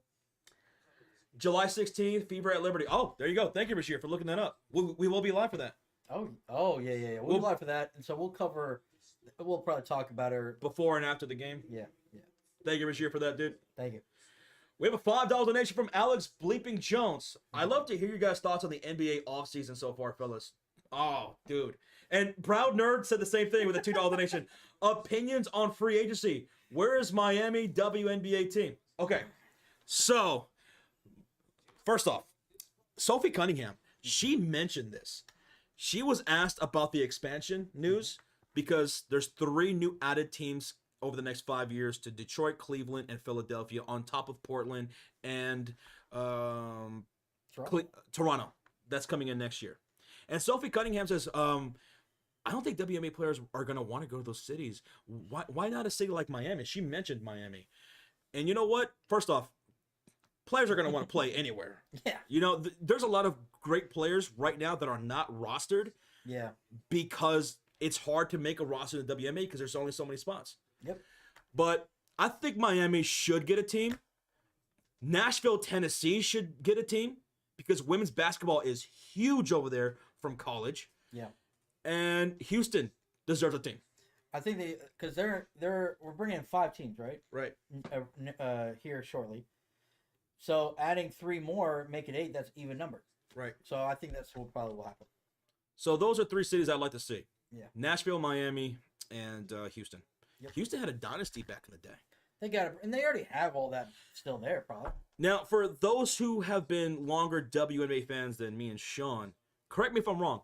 Detroit, they used to have a WNBA team, right? And did they not win a title before they were expired as a franchise? What? If that's the case. I think I heard that, but... Huh. Interesting. Florida Flame, that would be a good one. That'd be a good name, Sensei. Yeah. Detroit did have a team, says Regier. Okay. Crazy Dogs says Cleveland and Detroit are two really good fan bases, too. Yeah. Yeah. Dude, yeah, Midwest, they love basketball. They love it. So I don't blame them for doing Cleveland, Detroit. It was the Detroit Shock, yeah. Okay. Crazy Dog says the Detroit Shock were their names, and they were good, too. Oh, okay. And they won 3 championships, says Regier. What? So they had 3 titles. The Houston Comets, they had a dynasty themselves back in the day. Then why didn't they bring them back already? It has to be something to do with business. Yeah, there's something in the back end, guys. But now to Proud Nerd and Alex Jones's other question. Yes. Free agency. So here are my winners of free agency in the offseason. Houston Rockets, the Denver Nuggets, Atlanta Hawks, Orlando Magic. I love what they all did. There were some other really good moves, but I'd say those are my biggest winners. Yeah. I'm loving Denver. I'm loving what Denver did. They had a proof. I bet you going into this offseason, they wanted to prove to Jokic, hey, yep, we're going to build around you, because they were, and maybe it was a GM. Maybe it was. I don't know who this new GM is, but he's doing such a better job because they let Bruce Brown go, brought him back. They're fixing their mistakes and upgrading. To add Bruce Brown back to the squad, MPJ out, Cam Johnson in, who's going to be so much better for the team chemistry, you know? And also getting Tim Hardaway Jr. on a 1-year deal. Yeah. Getting Valanciunas in that straight-up trade for Dario Saric. Yes. Bro. Yes. Great moves for Denver. I do think that Valanciunas might be underrated just because you're giving another size off the bench. Which is what they've been needing so desperately. And Jokic can actually sit a little bit longer. Yep. Now, for the Houston Rockets, oh my goodness. Defense on top of actually adding a top-end scorer like Kevin Durant. Getting DFS, Dorian Finney-Smith. Love him, man. DFS, Amen Thompson, Tari Eason, these guys who play so well defensively, to go with Şengün and Kevin Durant, Jabari Smith Jr. being extended on a team-friendly, a good contract, Fred VanVleet getting his contract restructured, Clint Capella, hey, you know, is he a little bit more washed? Yeah, but as a 4th big on the squad, that's fine. You know what? And the funny thing is you notice these teams like Denver, Houston are stocking up and getting size again. Size is coming back to the NBA, baby. And I'll tell you what, it started with my man. AD, Lively, Gafford, and all these guys. Oh, I think it's going to be a battle in the West with these teams getting with all these bigs. It's going to be a bloodbath. And there might still be some big splashes coming up. Who knows? Giannis. After what happened with Indiana and Milwaukee, Turner going from Indiana to the Bucks, and then the Bucks waiving Damian Lillard, and will still owe him $22 million a year over the next 5 years. Talk about a head scratcher, man, because that's a lot of money towards the cap. That for a player that's not going to be on your roster, that is the most money to a player being waived that will still be owed by a franchise, and over the length too of it. I thought it was kind of messed up, and now. And they didn't tell him anything. He found out the way we all found out. Yeah, and the sad thing is that remember he was hurt before the playoffs. He came back in that series, and then obviously we saw what happened. He rushed to come back. I feel like remember a lot of people thought he was going to be out for like at least 3 rounds, and he came back in the first round. Yep. So he came back, busted his ass to come back for this team, and then he gets hurt, and you cut him. I think they were just looking for an excuse. And now Giannis is apparently upset. I don't blame him. Because this roster, they brought back Gary Trent. Cool. Michael Porter Jr., not Michael Porter Jr., Kevin Porter Jr. is, I think, their starting point guard right now. This team's ass. Giannis, demand a trade. Yeah, they lost Brook Lopez. He left. He went to the Clippers. Great signing for LA. Yeah, they needed that. Yeah. Clearing the waivers tomorrow is going to be DeAndre Ayton, and he's expected to go with the Lakers. I would think that's the best fit for him. Lakers desperately need a size. He'd be an upgrade over Jackson Hayes from last season. 100%. So I think Ayton will be a Laker after tomorrow. If not the Lakers, then maybe Golden State. Mm-hmm. But we have a $2 donation from Bolt Beak. Since Sacramento once had a team in the WNBA called the Monarchs. I remember the Monarchs. Oh, okay. I remember the Monarchs. Bolt Beak, we'll see if Sacramento eventually gets a team too. Because California has taken to these WNBA teams like nobody's business. Yeah. They really have. Thank you so much, Bolt Beak, for the 2. Thank you. Rogier with a $2 donation. Detroit moved to Tulsa. Then Dallas Wings 15. So Detroit moved to Tulsa, Oklahoma, and then they eventually became the Dallas Wings. I didn't know that. Interesting. All right. Thank you for the history lesson. Wow. Thank you. Thank you, Rogier. That's interesting, dude. Yep. What's up, Isaiah? Isaiah? He says, bro, I was so heated when it said Brook Lopez to sign with the Clippers. Great signing. I bet you wanted him for the Lakers, huh? Yeah. But y'all are going to get Ayton. Isn't that crazy? Wasn't Ayton the first overall pick in the Luka draft? Didn't they get drafted at the same time? He was in that same draft. I don't remember if he was the first overall pick. He might have been the first overall pick. But he was taking over Luka. Yeah. He was taking over Luka. And now they play together. Oh, maybe. We'll see. They could. Yeah. They could. Yusuf, too sweet to you, buddy. Thank you, Yusuf. Jason Hall says, until then, guys, I'll see you on the 23rd and 25th when we play again against each other. I'm off. All right, Jason Hall. Have a good night, man. Take it easy, brother. What's up, Jets? It says, I had tons of errands to run, and I ate dinner, which was steak, asparagus, and mashed potatoes. Oh, that sounds so good. It's all good. Hopefully, that was a good dinner. Yeah. Sounds like it. Yeah, that sounds so good. It was a fantastic, crazy game, Jets. Yeah. Minnesota looked like they were going to blow out the Indiana Fever out of that first quarter. Yeah. They outscored them 20-12. But then the Indiana Fever dominated Minnesota the next 3 quarters. Yeah, and they scored at least 20, and then 22. Yep. Like, they just, consistency. Crazy Dog says, I'm glad Cavs got Larry Nance Jr. to be our stretch 4 backup big off of the bench. And Crazy Dog, Lonzo Ball, that trade, straight up with Isaac Okoro. I think that's a great fit for Lonzo. I wish him nothing but health. I hope he has the healthiest season he's ever had, because I think that's a great fit with the way you guys need another perimeter defender. Lonzo Ball is going to bring that, and you know what his facilitation looks like. He's someone you can trust with the ball in his hands and to be that floor general. I love that move, you guys getting him. I hate it for us because Lonzo Ball was fielding first-round trade offers by the deadline. Mm-hmm. We declined that. And you guys remember me saying, we needed to trade Lonzo and we need to trade Vooch. Not because I hated them, not because I need them off my team. It just made sense to do so. And the fact that we didn't accept those first-round picks for Lonzo made no sense to me. We gave him an extension, and then we traded him straight up for Isaac Okoro and got no draft picks out of it. Once again. I don't know. And they want to extend this front office?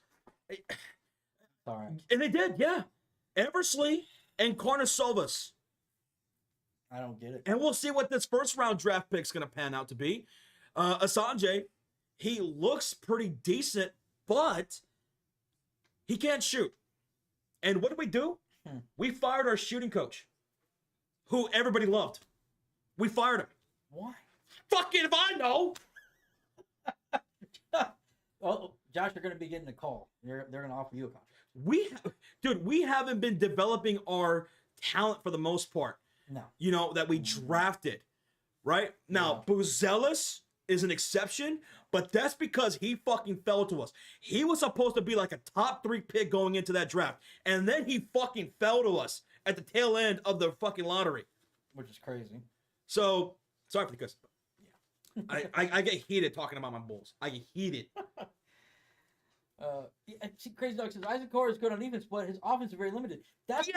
He's not a first-round talent. No offense. I like Okoro. He's got potential, but he's not a first-round talent.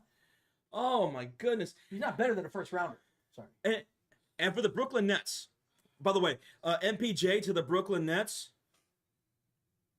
It's so funny how after that trade happened, they're like, oh, now it makes so much sense why Brooklyn drafted like 3 guards who do nothing but passing. Because MPJ don't pass the damn ball. You pass him the ball. That's their mindset. Just pass the ball to MPJ. I'm just glad Cam Johnson got out of there. We've been begging him to be traded for the last like 2-3 years. Now trade Cam Thomas. That should be the... Well, yeah, they have to. They drafted all those guards. Yeah. They have to. Trade Cam Thomas. He don't pass either. Josh, the Lakers want Nick Richards. They're in talks with the Suns on a trade. Ooh. Then he'll be the backup to Ayton. Yeah. That's what that will be. Either the backup to Ayton or a contingency plan to Ayton. Yeah. Interesting. What that tells me is that they're not huge on Jackson Hayes. Now, with DeAndre Ayton, he'll probably get a prove-it deal. Mm-hmm. He'll sign a short-term 1 year or a 2 year with an option in the second year to a team. And I think Lakers make the most sense because if he's looking for that big bag on that next contract, playing with 2 guys who can facilitate and be a lob threat for, like Luka and LeBron James, dude, Ayton could just get double-doubles every single game. Yeah. I mean, look what Jackson Hayes looked at some points, getting those lobs from Luka Doncic. Ayton, you know he's about that money. He wants that big contract. So whoever he plays for, to get that next big contract, he's going to have a big season, I think. Yeah, and that's this is a big that isn't just a lob threat, but can create his own shot, work in the post. Jackson Hayes wasn't that. Yeah. He couldn't put the ball on the floor. So it'll be a big upgrade. Breaking news: the Sixers have re-signed Eric Gordon. Eric Gordon re-signed. He's still alive, or in the league? I mean, damn. Sorry, he's been in the league for how long now? It's crazy. Carl Lewis wants to know why did Caitlin Clark not play? So Caitlin Clark did not play. She was dealing with a groin issue, which has kept her out for several games since returning from injury. Groin issue. Now she was close to returning today. Elected not to play in this game, which I think ultimately is good. You want her 100% when she's coming back. So maybe she might play on Thursday. If she was close to returning tonight, maybe that means she plays on Thursday against the Aces. Yeah, let's hope. Now, Jets brings up the Mystics and Aaliyah Edwards and how she's going to be traded here pretty soon. And now, Aaliyah Edwards, really good young player, fantastic and everything. But she's been getting outworked by some of those other forwards on the team, like Kiki, who was a rookie, and Shakira Austin. The front court for the Mystics is fantastic, and Aaliyah Edwards is struggling to find her footing, so she needs a new change of scenery. Yeah. Damn. Oh, 17 years, Richard? My God. 17 years? That's older than J-Dog. I know, that's crazy. What's up, Nate? That's older than most of them. Shit. Showing sportsmanship, Lillard to the Lakers. Now, where will Dame go? Now, Crazy Dog in the chat brings up the fact, and someone said it earlier, I think it was Rozier, that the Warriors might have some interest in Dame, and Dame might have some interest in the Warriors. Now, this is the thing. Because Dame, is he going to play it through all this season? Because didn't he tear his, what did he tear? Achilles. And he tore that in the playoffs. He might not play this whole season. So, yeah. So that's what I'm curious about. If he signs with the team, he'll be joining their rehab. Yeah. Their rehab team. So. Now, what about Miami? Someone mentioned, because didn't he want to go play for Miami at one point? Yeah. He can choose where he wants to play. Yeah. I'm curious what he wants to do. Yeah, because he wanted to go to Miami. So Rozier says Dame is eligible to come back before the playoffs. That's if everything goes well. Yeah. He's a mid-30s, right? Now, how old is he? Yeah, he's older, but apparently his oh my goodness. Oh, yeah. His why am I blanking on the wording here? His recovery, his I know what you're talking about. I remember seeing that notification. It's going great. It's actually a lot better than expected. Totally blanked there. Yeah. What am I looking for? His rehab. Progression, I don't know. His rehab is going great, apparently. Jeez. But still, that's a whole season. Even if he comes back from playoffs, that's great. But which team is willing to bring? The good thing is because he's still making 20-something million a year, going to be paid by the Bucks. Yep. He could probably take a pretty cheap deal. Yeah, he can. Oh, he will. Yeah. He will. He'll go to where he wants to play, where he feels he could still have a good role. Yeah. On a squad that can contend, that has good rehab as well. Yep. He can go wherever he wants. Until 2030, Milwaukee Bucks will be paying that man $22 million a year. Damn. Still gonna be getting over 60 mil. That's crazy. Jess says, what are your thoughts on the Mercury? They have been looking dominant. They lost versus the Aces, but they were missing one of their key players with Lexi held. They're my favorite to win it all. They're your favorite to win it all. The Mercury, they have been fantastic this year. Phoenix Mercury are the number 2 seed behind the Minnesota Lynx, just above the New York Liberty. You know who's my little team that could come out and end up winning it all? That's not even the top 3 team right now. Ooh. The Atlanta Dream. Ooh. I'm liking Atlanta with Alicia Gray, Ryan Howard, who got hurt in that last game. Hopefully she's okay. That front court, back court depth they have is amazing. So Mercury, I like that. I will shout out the Atlanta Dream too.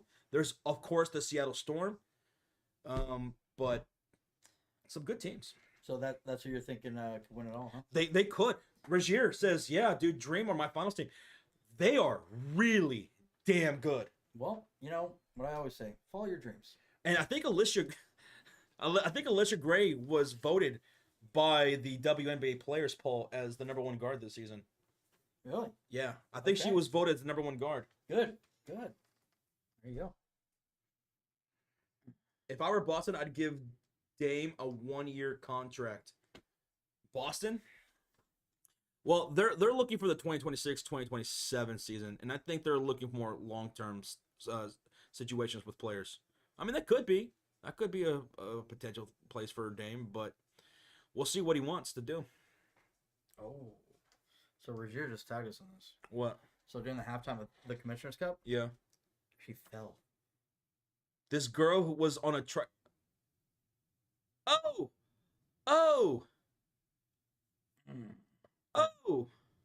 You don't see that very often.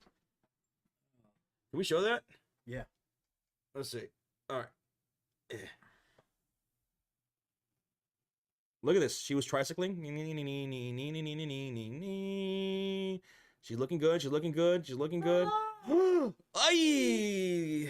I thought, apparently she's being checked out medically. I hurt my butt. I know. Tailbone. Can someone explain to me, says Isaiah, why SGA didn't get more money? I would have thought he would have been the first player to make $500 million. It's because of the years. He took shorter years, right? Yeah. I think if he would have waited one more year, he probably could. You're right. But he just took it. I think it was a 4-year something. 4-year deal. Dude's making bank though, man. Yeah. One of the highest ever per year. Mm-hmm. Yeah, if he would have, he probably could have gotten like 3 or 4. And I mentioned this earlier. I think I saw a stat where in one of these upcoming seasons, he's gonna be making pretty much $1 million per game. So he's still making bank. What?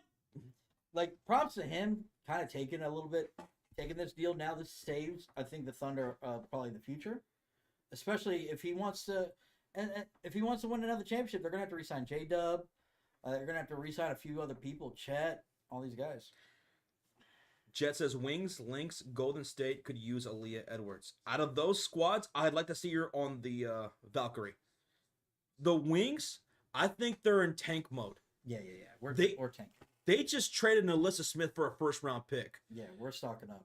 Nalissa Smith, by the way, great fit for the Aces. They desperately need her size and interior scoring and defense. But for the Wings, they're in tank mode for these next 2 years. Yeah. I think Arike Gumbawali is going to be on the outs too. I think they'll eventually trade her somewhere. Yeah. That might not happen until next year, though. But yeah, the Wings are going to be in for... They're going to try for AZ Fudd, who's his Paige's girlfriend, Flau'jae Johnson, and then maybe eventually down the road, Juju Watkins. Well, if we got 2 first-rounders, maybe. Dude, the Aces, trading that first-round pick to the Wings, I heard they don't have another first-round pick now until 20 28. That's crazy. There'll be more leagues, more teams in the league by then. They're not doing too good this year, right? Or they're middle of pack. Okay. The Aces, yeah, they're 1, 2, 3, 4, 5, 6, 7. They're the 7th seed behind the Valkyrie. Valkyrie. Valkyrie's a top 6 team right now. It's because the colors. Our next live stream will be on Thursday as the Fever take on the Aces. The game will be tipped off at 6 p.m. Central Standard Time on Amazon Prime Video. We'll be live 30 minutes prior to the tip-off at 5:30 p.m. Central. Yep. We have a $10 donation from Mr. Avatar. Oh, Josh, do you remember the movie The Wraith with Charlie Sheen? It's also on Prime Video. That Wraith. I don't think I've seen that. Let me go look to double check. With Charlie Sheen? That came out in 1986. No, I have not seen this. No. It looked like a RoboCop, right? Yeah, it looks like a Knight Rider / RoboCop movie. Oh my god. A high school hero returns from the dead to take revenge against the psychotic drag racer who killed him. The murdered boy transforms himself into a high-tech high spirit in black leathers and sets out to do battle with a gang of desert-based car thieves led by a man who destroyed him.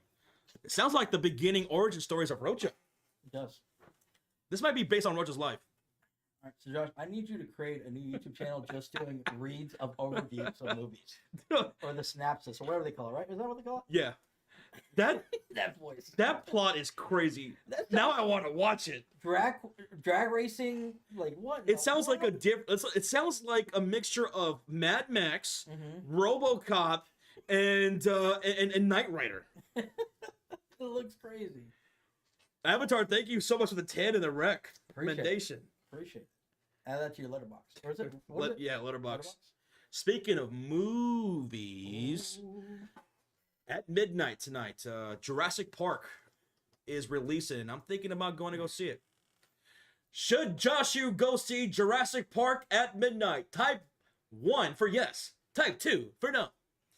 God, I can't remember the last time I've been to a midnight showing. I wish I could go.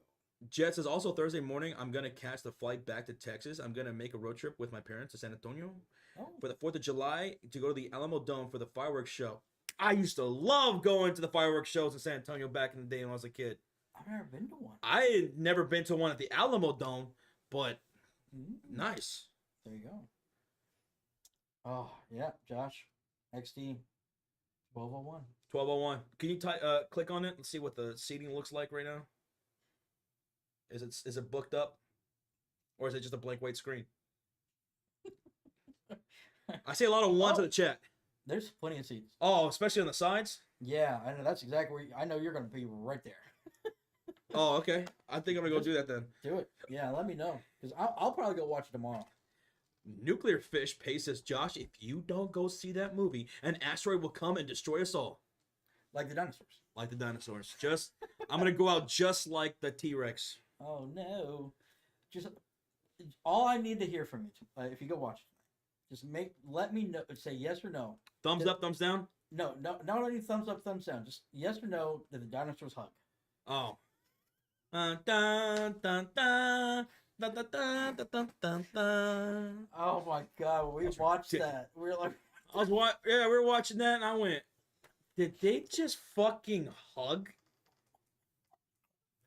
That's the dumbest thing I've ever seen in my life. That was so terrible. At least this movie's gonna have ScarJo in it. Oh yes, and the guy that he was supposed to play Blade, but that went through fucking hell.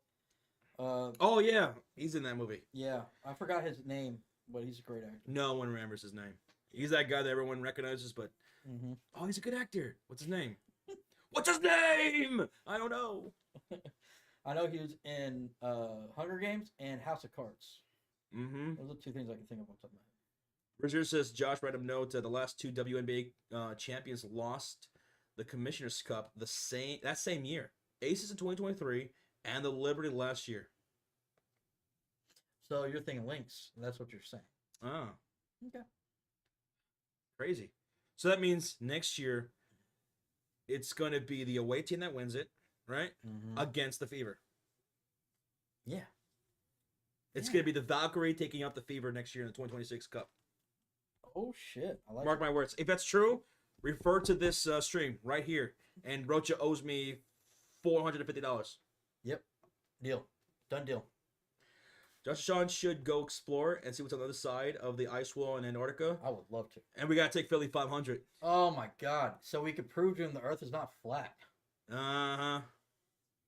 Isaiah says, I had a gut feeling that DeAndre Ayton isn't going to sign with the Pacers, and isn't going to sign with the Pacers. Makes sense. They lost Miles Turner after keeping them held captive for 100 years. So you're talking about the situation where the Pacers were going to move on from Miles Turner by signing DeAndre Ayton to a massive contract. But I think the Ayton's team matched it or something like that, or it fell through. But the Pacers were going to go after DeAndre Ayton. I don't remember that. Back in the day. This had to be a few years ago then, right? Okay. Well, so is that potential? So now you're saying it's not just Lakers, it's possibly the Pacers. Well, Pacers do need to get after losing Turner. Josh, you guys want to come to Cleveland one day? I do. I want to go to the Rock and Roll Hall of Fame. Rock and Roll Hall of Fame. Go to Canton, Ohio, which is a short drive. Yep. I've always wanted to go out there for a Cleveland game. I've always wanted to go to a Cleveland Browns game against another AFC North team. Dog pound. Yeah. Yeah. We'll make a trip out there eventually. We'll make a trip. Probably won't be this year, but it wasn't 2022, says Ulysses. Okay, thank you for that, Ulysses. Crazy Dog says the Pacers offer sheeted DeAndre Ayton, but the Suns matched it. That's what it was. Thank you, Crazy. Gotcha. That's what it was. They were gonna go for Ayton. So now Turner going to the Bucks. They lose Turner. Do they try to go after DeAndre Ayton? Now that they can finally get him on a prove-it deal. Ayton and Howard's going to be out for a year. Josh Clem to Cleveland 2028. Come to the Cleveland WNBA team. You know what? That might be what year? That might be a really cool thing to do. Oh, that'd be a good idea. That's a really good idea. Yeah. Okay. That'd be a good idea. But does WNBA, NBA, and NFL cross? Is that we should go to all three? I know NBA and NFL cross, but not WNBA. No, because WNBA runs in the summer and ends right when the NFL season's about to begin. I believe. Yeah. Maybe the playoffs bleed into the first weeks of the NFL season. Could be wrong about that. Damn. I was gonna say hit the trifecta. But it doesn't coincide at all with the NBA. Sure. Damn. That sucks. That is. Beatles for life, baby. All you need is love, and love is all you need. Oh, Crazy Dog says the new Brown Stadium opens in 2029, so maybe we should wait till then. 2029. Yeah. Browns new stadium. So we'll go out there for a Browns and Cavs game maybe, and then we'll go out again for WNBA. Alex Jones says Indiana was so dumb for letting Turner walk for another because they didn't want to pay that luxury tax. And the crazy thing about that, Alex, I thought Indiana said they were willing to go into the luxury tax. I was actually just talking to my coworker about this today. Yeah, I brought the same thing up because I was like, I swear to God, they said that they're going to go into the luxury tax. They want to keep this team together. But I said, what if it's because of how poorly and how inconsistent he was through that whole playoff run after that? After they said that, the finals, he was god awful. He could have hit a three to save his life. I think he hit 1-3 that whole series.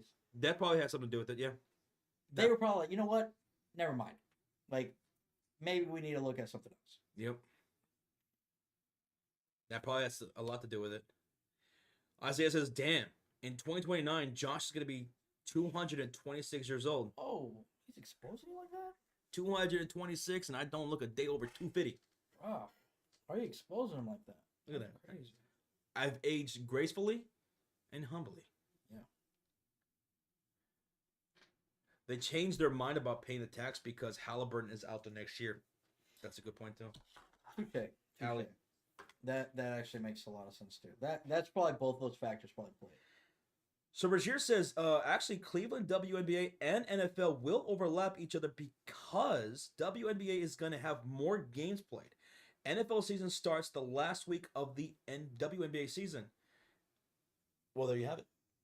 And yes, there's going to be more games added to the regular season because this year we added one new team, the Valkyries, and that made an additional 4 games to the season. Okay. Because it went from 40 to 44 this year. So they're adding 5 eventually. Mm-hmm. Oh, yeah. So the regular season could eventually get to Like 50. 50? I think it's 70 eventually. Oh, I know the owners would love that. Yeah. The owners would love that. But they'd have to figure out scheduling and stuff and money-wise, TV contract. Well, they're coming up with a new TV deal in like another year, right? And I hope it's a good one. I hope it's a good one.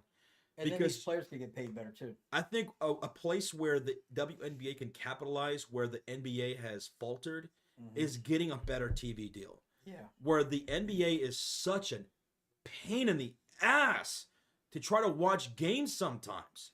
You have so many blockouts, even though you have so many subscriptions between Amazon, between ESPN, you have the League Pass. I hope the WNBA has a smarter, better, watchable TV deal coming up.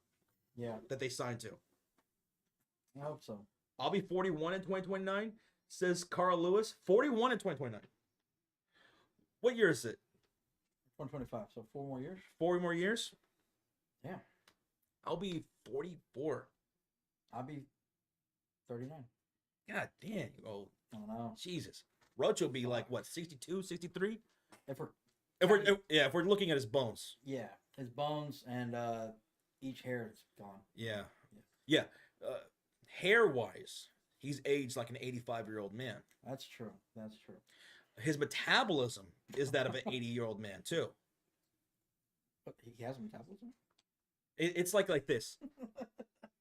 Beep. Oh, just a little hiccup here and there. Beep.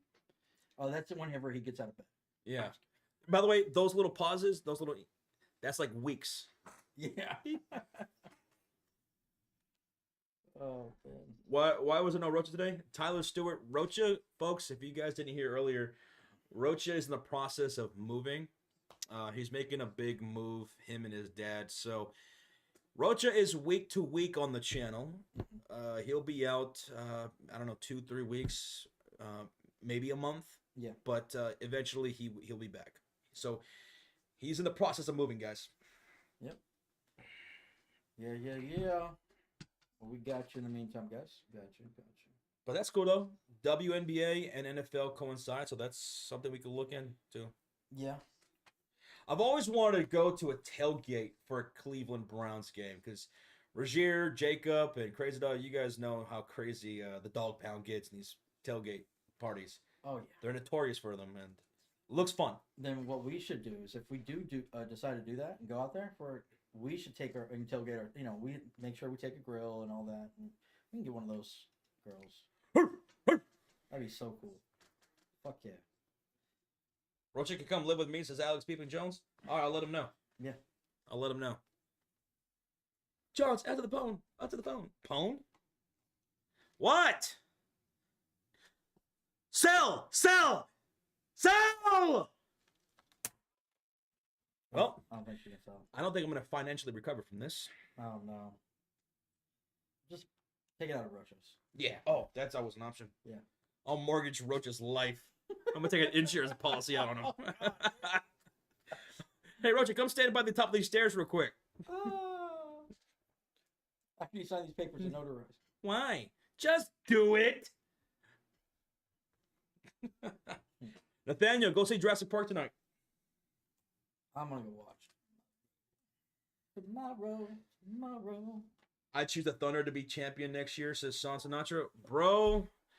All right, so it's the Thunders to lose. Yeah. Right? But, man, they got taken to 7 games this past postseason. Now, they'll be better, right? Going into next year, they'll be better. They'll be defending champions, more battle-tested and everything. But the Western Conference is going to be a bloodbath with the Denver Nuggets, with the Houston Rockets, The Clippers will be hit. They'll be a top 16. Clippers are always a top 16 in the Western Conference, no matter what. Yeah. Minnesota still right there in the mix. Golden State Warriors, I was excited for them for a while, but then they just didn't do shit. And they saw all these other teams making moves. Spurs will be in the mix. I think Spurs will be a playing team. Spurs will be right there. Dallas Mavericks will be right there. I think we'll jump up. We'll be out of the play-in. As long as we get healthy, I think we'll be in play. San Antonio Spurs. They were 11th, 12th, 13th seed. I think they'll finish between... I think the Spurs will finish between 6 and 8. I think they'll jump up over the Kings. For sure. Grizzlies, Triple J, out for a little bit. 4 to 5 months. Yeah. So... And I'm sorry to say, but the Warriors, I'm nervous about, like you said, right? If they don't make any moves, all these other teams are getting better. They're gonna be a playing team, a fringe playing team, if they're not careful. At least they finally won a playing game. Then they lost Looney. They need to get another center. They already needed a center before they lost him. Yep.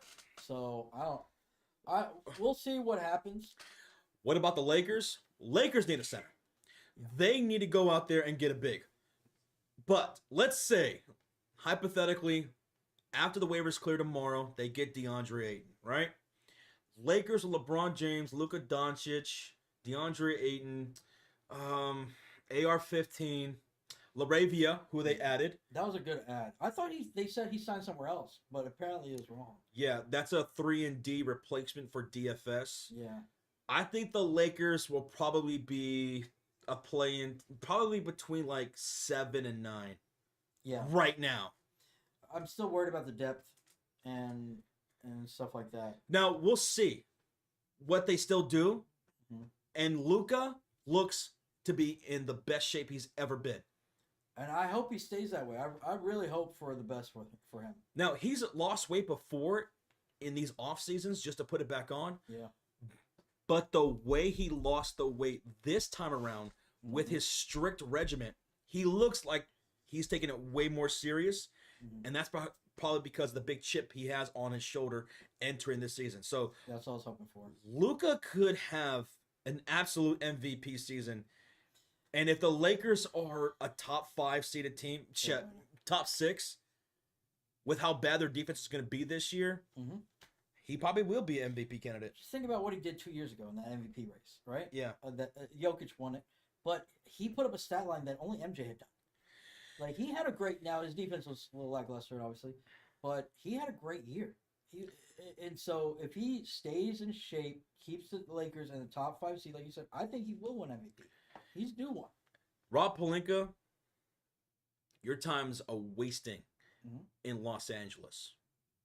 Don't think that Luka trade is going to buy... It shouldn't, at least, buy you so much time. Yep. Because that fell in your fucking lap from Nico Harrison and the Dallas Mavericks. Rob Pelinka, outside of that trade, hasn't been really that good. Nope. Am I wrong, Isaiah?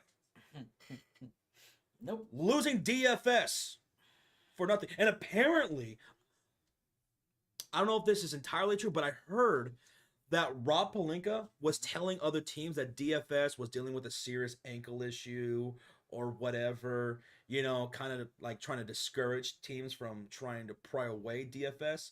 So he got pissed off about that, opted out, and decided to go to Houston. Good. Apparently, that's the word on the street. That's pretty shitty, dude. Why would you do that? That will burn you with other players. That will not just burn you with DFS, but every other player that heard about that bullshit. So he might, I think he might have another year or two. I know with them changing ownerships now, right? Yep. Maybe they bring in their own guy. Now, the Eastern Conference is going to be very interesting next year. Boston Celtics, they're looking rough, and they're going to stay looking rough until the 2026-2027 season. Yeah. Indiana, going to look rough next year. They just lost Turner. They lost Halliburton. Yeah. Now, they still have they're a deep team, right? So they're still going to have some pieces. So they'll still be in the mix, but I don't think they're going to contend. Boston's not going to contend. So Cleveland and New York sit at the top, right? Orlando Magic, I think, will be a top 3 seeded team next year. Mm-hmm. I love what they did in the offseason with the trade, with the free agency addition of Tyus Jones, the trade with Desmond Bain, and the draft pick of Jace Richardson. Yeah. I think they'll be a top 3 team. Detroit Pistons, I think, will be a top 5 team in the East. I love Detroit. Raptors could be making some noise. They look good. I think Atlanta will also be a top 5 seeded team. Yeah. I think the top 5 seeds in the East will be Cleveland, New York, Orlando, Detroit, and Atlanta. They had a great offseason. I know this is crazy to say, but don't sleep on Washington. Washington Wizards? I think they'll be right there at 11, like 10, 11. I love they have young talent. Alex Starr and who's the other guy? Koulibaly, yeah. And then I love them getting ready to pull. I loved them getting ready to pull because he just didn't fit with those guys. Also, the 76ers. What are they going to look like next year? Yeah. If they're healthy, they'll have Joel Embiid, Tyrese Maxey, Edgecombe, who they just drafted. I forgot about you. Sixers will probably be between 6 and 8. 6 and 8. Yeah. It's going to be interesting. The East is pretty open with these injuries into some of these teams. Now, who will finish better, Indiana or Boston? I'm gonna go with Indy. I think I'll still go with Indy. Jaylen Brown and Derek White. They still have Jaylen Brown, Derek White. They're still well coached. I might go Boston.